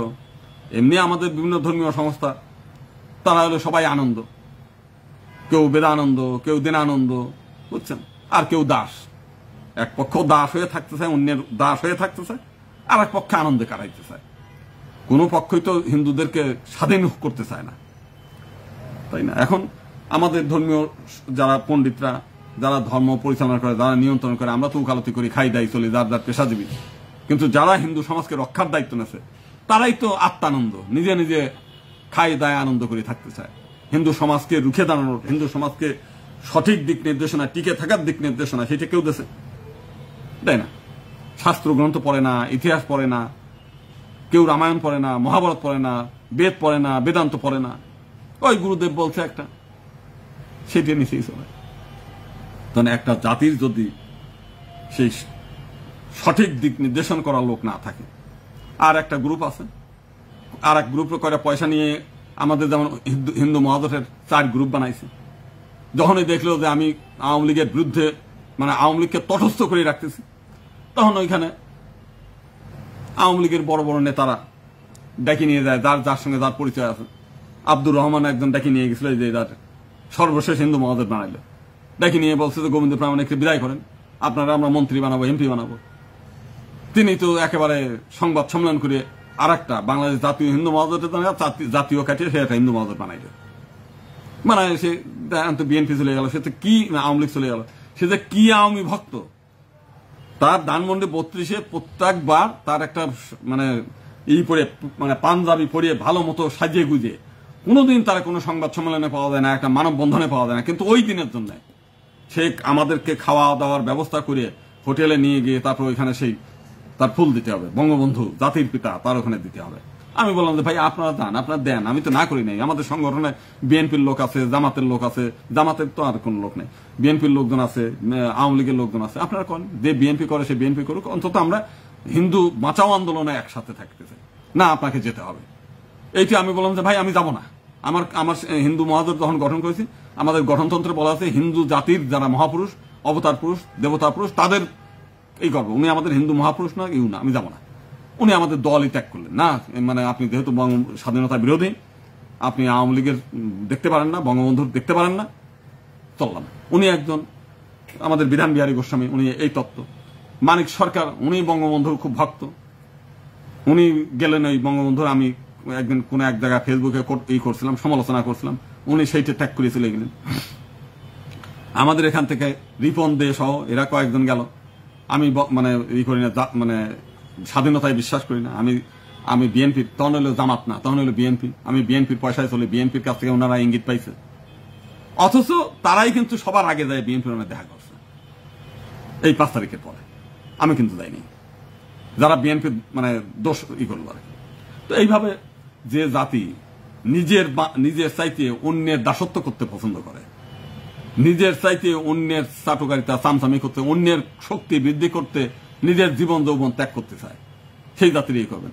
ওই যে আরেকজন বলতে 8 দফা দাবি আন্দোলন, আপনি 8 দফা ব্যাখ্যা করেন তো, একদিন এসে ফেসবুকে একটু ব্যাখ্যা করেন যে 8 দফা কি জিনিস, নিজেও বোঝেন না। আমি চ্যালেঞ্জ করলাম যে আমি 100% জানি যে আপনি 8 দফা সম্পর্কে কিছুই জানেন না। শুনছেন 8 দফা করলেন, 8 দফা কি এমনি লেখেন তো, আপনি লিখতেছেন তো, আরেকবার লেখেন, আমি লেখেন 8 দফাটা কি কি, দফাগুলো একটু লেখেন তো। বিষ্ণুপদ রায়, এইগুলো মূলত হচ্ছে মানে নির্বোধের মতো একজন হুজুক দিল, সেই হুজুকের পিছনে চলে। চিন্ময় কৃষ্ণের জন্য তুই আত্মাহুতি দিয়ে মর, যে তার জন্য আমি জীবন দিচ্ছি, মানুষ স্মরণ করবে তোর চিরজীবন, যে একজন সাধুর পাতানির জন্য এই করছে। কই করলেন তো কোনোদিন আন্দোলন করে। চিন্ময় প্রভু যখন প্রেস ক্লাব কি বলে যে শহীদ মিনারে লোক ডাক দিয়েছিল, কত লোক গেছে সেখানে? এরপরে কোনোদিন এত লোক হয়েছে? খুলনা রংপুরে যত লোক তার ডাকে গেছে, দলাম তার ডাকেই গেছে, এত লোক হয়েছে? বরিশালে যে বিশাল সমাবেশ হয়েছে, এত লোক এখনো হয়? চট্টগ্রামে যে লক্ষ লক্ষ লোক হয়েছিল, সেই লোকগুলো কই? 10 জন 20 জন দাঁড়াইলেই আন্দোলন হয়ে গেল। সেই আন্দোলন ওই মানে করা মানে কি বলে না, নাম রক্ষা করার একটা বিষয়। একজনে বলছিল যে এক রাজা তার ছেলেরে বলছে যে ওরে ছাই খাইতে দিবা, রানী বলছে যে ছেলেরে তার ছাই খাইতে দেওয়া যায় না, ওই একটা কয়লা মানে খাবার ভাতের মানে পাতের মধ্যে লাস্টে একটু কয়লা দিয়ে রাখছে, তাতে অনুশোচনা। তো এলো সেইটা। তোমরা যে আন্দোলন করছো সেই আন্দোলন কোনো আন্দোলন নাকি? এটা কোনো আন্দোলন কয়? ভণ্ডামি যত আর কি। একটা জাতির মধ্যে যত এত ভণ্ড থাকে, মানে যেটা কথা বলা যায় সেটা নিয়ে তাদেরই নাই, যেটা নিয়ে আলোচনা করি সেটা নিয়ে শোনে না তাদের। আমরা যেটা আলোচনা করতে এই আলোচনার মধ্যে থাক, ছাগলের রচনা করি লিখতে যাই, ওই যায় তাল গাছ। আমরা যে বিষয় নিয়ে আলোচনা করতে সেই আলোচনার মধ্যে আয়, এই আলোচনার মধ্যে কথা কয় তো উল্টাপাল্টা আলোচনা। মানে ওই মাথার মধ্যে ওই একটা ঢুকে আছে ক্যাসেটের মতন, তার মাথায় তো অন্য কিছু কাজ করে না, ওইটাই বাজে সারাক্ষণ, ওইটাই বাজে। তো ওইটাই বাজে, তোরা রাস্তায় নাম, ওইটার নেমে কাজ কর, তোর 8 দফাই বাস্তবায়ন কর। সে 8 দফা নিয়ে কয়দিন আন্দোলন করছিস সেটি। তো সেই কারণে মানে একটা জাতির মধ্যে শোনেন, যে জাতির মধ্যে বেশি শিক্ষিত বেশি হয়ে যায়, পণ্ডিত বেশি হয়ে যায়, সেই জাতি ধ্বংস হয়। সবাই বোঝে, সবাই পণ্ডিত, কিন্তু কাজ করার লোক নাই। কাশ্মীরের পণ্ডিত ছিল, পরে মুসলমানদের হাতে লাতি গুতি খেয়ে ওই ডালের মধ্যে ডাল সরোবরে ফেলায় দিচ্ছে। খালি যুক্তি, খালি তর্ক, এইটা না ওইটা, ওইটা না ওইটা। মুসলিমরা, আমাদের একটা আছে ডক্টর রাধাকৃষ্ণের একটা বই পড়বেন, ভারতের রাষ্ট্রপতি ছিল এক সময়, তার একটা বই আছে ধর্ম ও সমাজ। বলছে যে মানুষ যে সমাজের মানুষ পণ্ডিত হয় বেশি, ওই সমাজগুলো ধ্বংস হয় তাড়াতাড়ি। যে সমাজের মানুষ অশিক্ষিত থাকে তারা নেতা মানে, যে বিদ্বান লোক যে থাকে তার মানে, যার কারণে ওই একজন নেতা যেদিকে নিয়ে যায় সমস্ত লোক সেদিক যায়, সেই জাতি হলো টিকে থাকে, সেই জাতি দিগ্বিজয় করে আর কি। একজনের মান, গোবিন্দ প্রামাণিকে মানা লাগবে না। তুই নেতা হয়, তোর পিছনে সবাই ডাক। তুই নেতা হলে তোর পিছনে তার 10টা লোক যাবে না। যে কয়টা নেতা আছে, গোবিন্দ প্রামাণিক খারাপ, ঠিক আছে, হিন্দু মহাজোটে গোবিন্দ প্রামাণিক বহিষ্কার করে দিলি, তাহলে তোরা যে আরো যে 3টা হিন্দু মহাজোট বানাইছিস, আরো সনাতন পার্টি বানালি, হিন্দু পরিষদ বানালি, সবই তো হিন্দু মহাজোট থেকে। বাংলাদেশের যতগুলো হিন্দু সংগঠন সবই তো হিন্দু মহাজোট থেকে যাওয়া। ঐক্য পরিষদ বাদ দিয়ে আর বাকি সবগুলো যতগুলো হিন্দু সংগঠন সব আমার এখান থেকে যাওয়া। সবাই নিয়ে হিন্দুত্ব শিখাইছি আমি এইখানে। তাহলে সবগুলো এক, গোবিন্দ প্রামাণিক খারাপ, তোরা সবাই মিলে এক। কই এক তো হইতে পারলি না, একজন না। এক হয়ে তো আজকে বড় একটা প্রোগ্রাম তোরা করতে পারলি না আজ পর্যন্ত। যত সব ভণ্ডামি আর কি। আমি একবার বললাম ওই যে 300 আসনের স্বতন্ত্র প্রার্থী, বিশ্বনাথ মহন্ত বলছে দাঁড়ান 300 জন প্রার্থী দেন, হিন্দুদেরকে বলেন শুধু হিন্দু ভোট দেন, একজনের জেতার দরকার নাই, তবুও তো অন্তত এটাও কিন্তু একটা আন্দোলন করেন, একজনও দাঁড়াবে না, দেখেন কারো কাছে সেই সাড়া নেই। কিন্তু বিএনপির কাছে যাচ্ছে, জামাতের কাছে যাচ্ছে, এনসিপির কাছে যাচ্ছে, মানে অন্যের দাসত্ব করবে, নিজে স্বতন্ত্র ভাবে দাঁড়ায় এই কথা বলতে পারেন। স্বতন্ত্র হয়ে দাঁড়ালেও তো অন্তত 3-4টি সিট আছে যেখানে তোমরা জিতে আসতে পারো, গোপালগঞ্জের কোটালীপাড়ায় দাঁড়াইতে পারো, ওই ঠাকুরগাঁড় ওই দিকে দাঁড়াইতে পারো, খুলনায় দাঁড়াইতে পারো, চট্টগ্রামে কয়েক জায়গায় আছে দাঁড়াইতে পারো, করো না, অন্যের অধীনে যাইতে হবে, অন্যের দাসত্ব করতে হবে। তো দেখবে অনেক কথা বললাম, আমরা যেটা বলি, আমি যে সমস্ত জঙ্গিবাদী আছে তাদের আমরা হুঁশিয়ার করে দিতে চাই, এই ফেসবুকের মাধ্যমে ভণ্ডামি অনেক হয়েছে। ইসকনের বিরুদ্ধে কথা বলছে, ইসকনের সাধুরা তোমাদের বিরুদ্ধে কিছু বলবে না, কারণ তাদের সেই বলার মতো ক্ষমতা নাই। তাদের এই সন্ন্যাসীগুলো, আমি একবার 5 তারিখের পরে একটা বক্তব্য দেওয়ার পরে ইসকনের এক দীক্ষিত মনে হয় ভক্ত আমার এই দয়াগঞ্জ ওখানে ধরলে পারলে তো আমার ওইখানে আমারই পিটায় মারি ফেলে। আমার এখন মনে পড়ে যে এই ভক্তটা এখন নাই, ইসকনের বিরুদ্ধে এত কথা বলতেছে, এইসব হুজুরদের বিরুদ্ধে তোরা যা একটু কথা বল, তোরা এত ভক্ত, এত সমালোচনা করতে পারিস, এত এই করতে পারিস, কই আজ পর্যন্ত তোরা একটা হুঙ্কার দিলি না যে ইসকনের মানে গায়ে আঘাত আসলে কাউকে ছাড় দেওয়া হবে না? বল একটা বল, ইসকনের তো লক্ষ লক্ষ ভক্ত আছে, কই একটা লোকের কোনো কথা আছে? নাই, সব আছে একখান মালা নেয়, এই নিয়ে জব সারাদিন ধরে জব করতেছে। আর হলো এই হলো তাল খাওয়ার উৎসব, ওই হলো দধি চিরা খাওয়ার উৎসব, ওই হলো সারা বছর ধরে খাওয়া খাওয়ার উৎসব নিয়ে চলতেছে আর কি। কিন্তু ধর্ম রক্ষার জন্য এরা কোনোদিন রুখে দাঁড়াইছে? কোনোদিন? এটা তো আমি সমালোচনা করলাম। এরপরেও তারা বিপদে ফলে, যেহেতু আমাদের হিন্দু সমাজের মানুষ, আমরা সব সময় তাদের পক্ষে আছি, যে কোনো মানে বিপদে হোক, যে কোনো বিষয় হোক, আমরা তাদের পক্ষে থেকে এই সব দুষ্টদের বিরুদ্ধে আমরা রুখে দাঁড়াতে আছি। প্রশাসনের সহযোগিতা চাই, সরকারের সহযোগিতা চাই, সাধারণ যারা সুধী মানুষ আছে তাদের আমরা হেল্প চাই, তাদের হেল্প নিয়েই এই দুষ্ট চক্রকে আমরা প্রতিহত করতে চাই। কিন্তু এই উচিত ছিল যারা ভক্ত আছে, ইসকনে যারা ভক্ত আছে তাদের রুখে দাঁড়ানোর দায়িত্ব ছিল আগে। তোমাদের বিরুদ্ধে বলছে, তোমাদের এদের সাধু সন্ন্যাসীদের বিরুদ্ধে বলতেছে, তোমার সংস্থার বিরুদ্ধে বলতেছে। এত ভণ্ড কেন?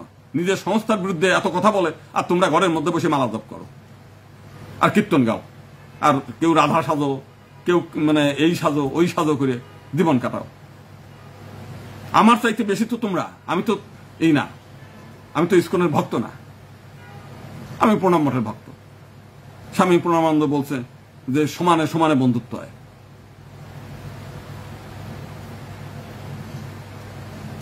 হুঙ্কার দিলে পাল্টা হুঙ্কার দিবা, স্বামী প্রণামানন্দের বাণী। আপনার প্রণামানন্দের বই পড়বেন, যাবেন এই যে ভোলাগিরি আশ্রমে একটা তাদের সেন্টার আছে, যাই ওইখান থেকে 2-4টি বই পড়বেন, হিন্দু হুঁশিয়ার, হিন্দুত্তম, বইগুলো পড়বেন, আপনি দেখবেন যে কিছুটা নিজের হিন্দু ভাবা মনে করবেন।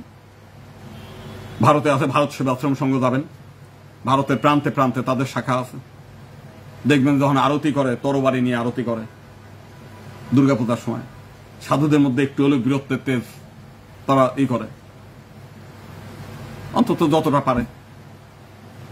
একমাত্র ভারত সেবাশ্রম সংঘ ছাড়া ভারতবর্ষের আর কোন ধর্ম সংস্থা নাই যারা হিন্দুত্বটাকে অ্যাজ ইট ইজ করে। প্রত্যেকেই এক একটা নতুন নতুন তত্ত্ব বাইর করছে। অনুকূল ঠাকুর নতুন তত্ত্ব বাইর করছে তার গুরুদেব নিয়ে, ইসকন তার গুরুদেব নিয়ে তত্ত্ব বাইর করছে, ওই মতোয়ারা তারা নিজেরা একটা তত্ত্ব বানায় এনেছে অ্যাজ ইট ইজ। বৈদিক থেকে আরম্ভ করে সৃষ্টি শুরু থেকে বর্তমান পর্যন্ত যে মুনি ঋষি করা যে প্রকৃত সনাতন, সেই সনাতন একমাত্র ভারত সেবাশ্রম সংঘ, আর হচ্ছে বাংলাদেশের নাম হচ্ছে প্রণাম মঠ। এইখানে হলে অ্যাজ ইট ইজ সনাতন ধর্ম, অ্যাজ ইট ইজ যদি বলতে পারেন প্রণাম মঠে যান, ভারত সেবাশ্রম সঙ্গে যান। আর বাকি যেগুলো সেগুলো হলো বিভিন্ন গুরুদেবের বাণী, গুরুদেবের মত, যার যার তৈরি করা আর কি, তার মতো করে তৈরি করা। তো সেই বিষয় আমার লক্ষ্য হচ্ছে আমি মৃত্যু পর্যন্ত যতদিন পারি চেষ্টা করবো। আমি ব্যক্তিগতভাবে কখনোই, আমি এর আগেও বলছি, কোনোদিন কেউ বলতে পারবে না যে আমি এই সংগঠন করে রাষ্ট্রের কাছে ব্যক্তিগত সুবিধা নিয়েছি। আওয়ামী লীগ, বিএনপি, জাতীয় পার্টি, জামাত প্রত্যেকের সঙ্গেই আমার ভালো সম্পর্ক, হাই লেভেল পর্যন্ত। ওই অন্যের পিছনে যে ছবি তোলা লোক আমি না, শেখ হাসিনা গেলেও তার সামনে বসে, খালেদা জিয়া হলেও তার সামনে বসে, জামাতে ইসলাম হলেও তার সামনে বসে, ইসলামী আন্দোলন হলেও তার সামনে বসে। কিন্তু আমি কোনো দলেরই আমি কিন্তু সদস্য না, কোনো দল থেকে আমি কোনো সুবিধা নেওয়ার জন্য কোনোদিন আমি দৌড়াদৌড়ি করিনি, করবো না। ভগবান, আমি নিজে একটা কৃষক পরিবারের সন্তান। আমার বাবার নিজের নামটা কোনো মতো লিখতে পারতো, আমার মা তাও পারে না। আমি সেই পরিবারের একটা সন্তান হয়ে আমি বাংলাদেশ সুপ্রিম কোর্টের একজন অ্যাডভোকেট। আমি মনে করি যে ভগবান আমাকে অনেক উচ্চে তুলে ধরছে, অনেক উচ্চে নিয়ে গেছে। এর চাইতে বেশি আমার পাওয়ার দরকার নাই। আমি যতটা পেয়েছি, ঈশ্বর আমাকে যে পজিশন থেকে আমার বাবা আমারে লেখাপড়া করাতে চায় নাই, আর আমার মা তো বুঝতেও না লেখাপড়া কি জিনিস, তো সেইখান থেকে আমি নিজেও লেখাপড়া করতে চাইনি। তো সেই জায়গা থেকে আমি যখন সুপ্রিম কোর্টের উকিল হয়েছি, ধরে নিতে হবে যে ঈশ্বরের অপার মহিমা। আমি অনেক কিছু পেয়েছি, অনেক। আমার জীবনে আমি নিজেও স্বপ্নে দেখি নাই যে আমি এই পজিশনে যাব। ব্যক্তিগতভাবে খালেদা জিয়া আমাকে চেনে, ব্যক্তিগতভাবে শেখ হাসিনা আমাকে চেনে, ব্যক্তিগতভাবে জামাতের গোলাম আদমও চিনত, এখনকার আমিরাও চেনে, ব্যক্তিগতভাবে এই ইসলামী আন্দোলনের একেবারে কেন্দ্রীয় নেতারা চেনে, নরেন্দ্র মোদী চেনে, ওই RSS এর প্রধান চেনে, এখন বিশ্বব্যাপী অনেকেই চেনে। এই যে সেদিনও ইন্দোনেশিয়ায় গেলাম, তারাই ভিসা করে দিয়েছে, তারাই টাকা দিয়েছে, তারাই নিয়ে গেছে বিমান ভাড়া করে। আমি 1000 টাকা আমার পকেটে ছিল, 1000 টাকা আমি 1000 টাকা পকেটে নিয়ে ওই একটা টেম্পুতে করে বিমানবন্দর পর্যন্ত গেছি, 500 টাকা দিছি, আর ওই 500 টাকা পকেটে ছিল, ওইটা আবার আসার সময় বিমানবন্দরে নিয়ে চলে আসছে। এমনকি বিমানবন্দরে যে খিদে লাগলে কি খাবো সেই চিন্তাটা আমার ছিল না। মালয়েশিয়ার বিমানবন্দরে বসে আছি, একজন ভদ্রলোক, আরে দাদা আপনি আসছেন, সে সেই সময় কমপক্ষে বাংলাদেশি টাকায় বিমানবন্দরের মধ্যে 26,000 টাকার খাবার আমার জন্য, আমি সহ আরো 2 জন ছিল। না আমার খেতেই হবে, আমি বলছি খাবো না, খাইতেই হবে, জোর করে। যাওয়ার সময় একবার খাওয়াইছে, আর একজন দেখা হয়েছে, আসার সময় একজন খাওয়াইছে। যেখানে যাই সেখানে পরিচিত লোক বাড়ায়, অনেকেই জোর করেই খাইতেই হবে, আপনার সঙ্গে দেখা হয়েছে, আমি মনে করছি কোনোদিন আপনার সঙ্গে দেখা হবে না। ইন্দোনেশিয়ার বিমানবন্দরে, জাকার্তার বিমানবন্দরে যায় একজনের সঙ্গে দেখা, আরে দাদা আমি তো আপনার ভক্ত, আপনি এইখানে দেখা হয়ে গেল, আমি একটা বিশাল ব্যবসা করি, আপনার 2 দিন না খাওয়াইলে হয় না। সেখানে আমার খাওয়াইছে। খাওয়ার জন্য আমার পকেটে সেইখানকার ইন্দোনেশিয়ান 1 টাকাও ছিল না, একটা ডলারও ছিল না, মালয়েশিয়ার 1 টাকাও ছিল না, 1 ডলারও ছিল না। তো আমি তো না খেয়ে থাকি নাই। মানুষ পছন্দও করে, অপছন্দও করে। শ্রীকৃষ্ণের সবাই তো আর ভক্ত ছিল না, সে ভগবান। তার পক্ষে ছিল 1 অক্ষয়ণী সৈন্য ছিল তার এসে, আর সব মিলিয়ে পাণ্ডব হইলে পরে 7 অক্ষয়ণী, কিন্তু তার বিপক্ষে ছিল হচ্ছে 11 অক্ষয়ণী। সে ভগবান, তারপরেও তার বিপক্ষে লোক ছিল, দুর্যোধন, জরাসন্ধ, শিশুপাল, সবই তার বিপক্ষে। রামচন্দ্রের যত লোক ছিল পক্ষে, বানর, হনুমান, তার চাইতে বেশি হলো রাবণ, সেনা বেশি ছিল। তা আমি তো মানুষ, আমি তো আর ভগবান না, আমার বিপক্ষের লোক থাকবে, এটাই স্বাভাবিক। ভালোও আছে, খারাপও আছে। আমি যেটা ভালো মনে করি, আমার যেটা বিদ্যা বুদ্ধি, সেটা নিয়ে করি। যদি অন্য কেউ পরামর্শ দেয় সেটা নিয়েও আমি অ্যানালাইসিস করি। যদি মনে করি যে সে ভালো বলছে, আমি তারটা গ্রহণ করি, আর যদি মনে করি না ভালো না, সেটা আমি গ্রহণ করব না। আমি মনে করি গত 1000 বছরে এই হিন্দুদের ইতিহাসে কোন বিচক্ষণ হিন্দু নেতা গড়ে ওঠে নাই। যদি গড়ে ওঠে, RSS এর প্রধান ডাক্তার কেশব বালিরাম হেডগর একজন বিচক্ষণ লোক, শিবাজি মহারাজ একজন বিচক্ষণ লোক, এই 2 জন, প্রণবানন্দ একজন এই বিচক্ষণ লোক। আমার চোখে এই 3 জন মহাপুরুষ আবির্ভূত হয়েছে। এই 3 জনের নীতি আদর্শ নিয়ে চললে হিন্দু সমাজ আরো দ্রুত আগাইতে পারত, আরো অনেক দূর। মধ্যযুগে আরো কিছু ছিল, মদন মোহন মালব্য ছিল, তারপর হচ্ছে রাধাকান্ত দেব ছিল ইংরেজ আমলে, ছিল অনেক অনেক বেশ কিছু, একেবারে কম ছিল তা না। তো সেই তো সবার অনেক সময় নষ্ট করলাম, আপনাদের অনেক অনেক ধন্যবাদ। মানে একটু আক্ষেপের কথা বললাম। তো আমরা চাই যে হিন্দু আক্ষেপের পরেও এখনো বাংলাদেশে 2.5 কোটির বেশি হিন্দু, যেটা ইসরায়েলে এর 4 ভাগের 1 ভাগও নাই। তারপরেও তারা যে সিংহ গর্জন দিয়ে টিকে থাকে, আপনারা তার চাইতে অনেক অনেক গুণ বেশি। সিংহ গর্জন দিলে আপনারা অনেক কিছু করতে পারেন। আমি হয়তো পারবো না, আপনারা পারবেন। পঞ্চ পাণ্ডব 100 ক্রুদের বিরুদ্ধে যুদ্ধ করে জিতেছে। আমরা তো 5 ভাগ না, 5 ভাগের চাইতেও বেশি, 8 ভাগ আছি। পাণ্ডবরা তো 5 ভাগ ছিল, তাই না? 5%, অর্থাৎ পাণ্ডবদের চেয়েও আমরা বেশি। আপনি পারবেন, আপনারা সবাই পারবেন। শুধু ব্যক্তিগত স্বার্থ চিন্তাটা একটু বাদ দেন, দিলেই আপনারা পারেন। নমস্কার সকলকে, অনেক অনেক ধন্যবাদ। সর্বেসাং মঙ্গলাং ভবৎ, সর্বে শান্তি নিরাময়, সর্বে ভদ্রাণী পশ্যন্তু মা কশ্চিৎ দুঃখ ভাগবত। নমস্কার সবাইকে।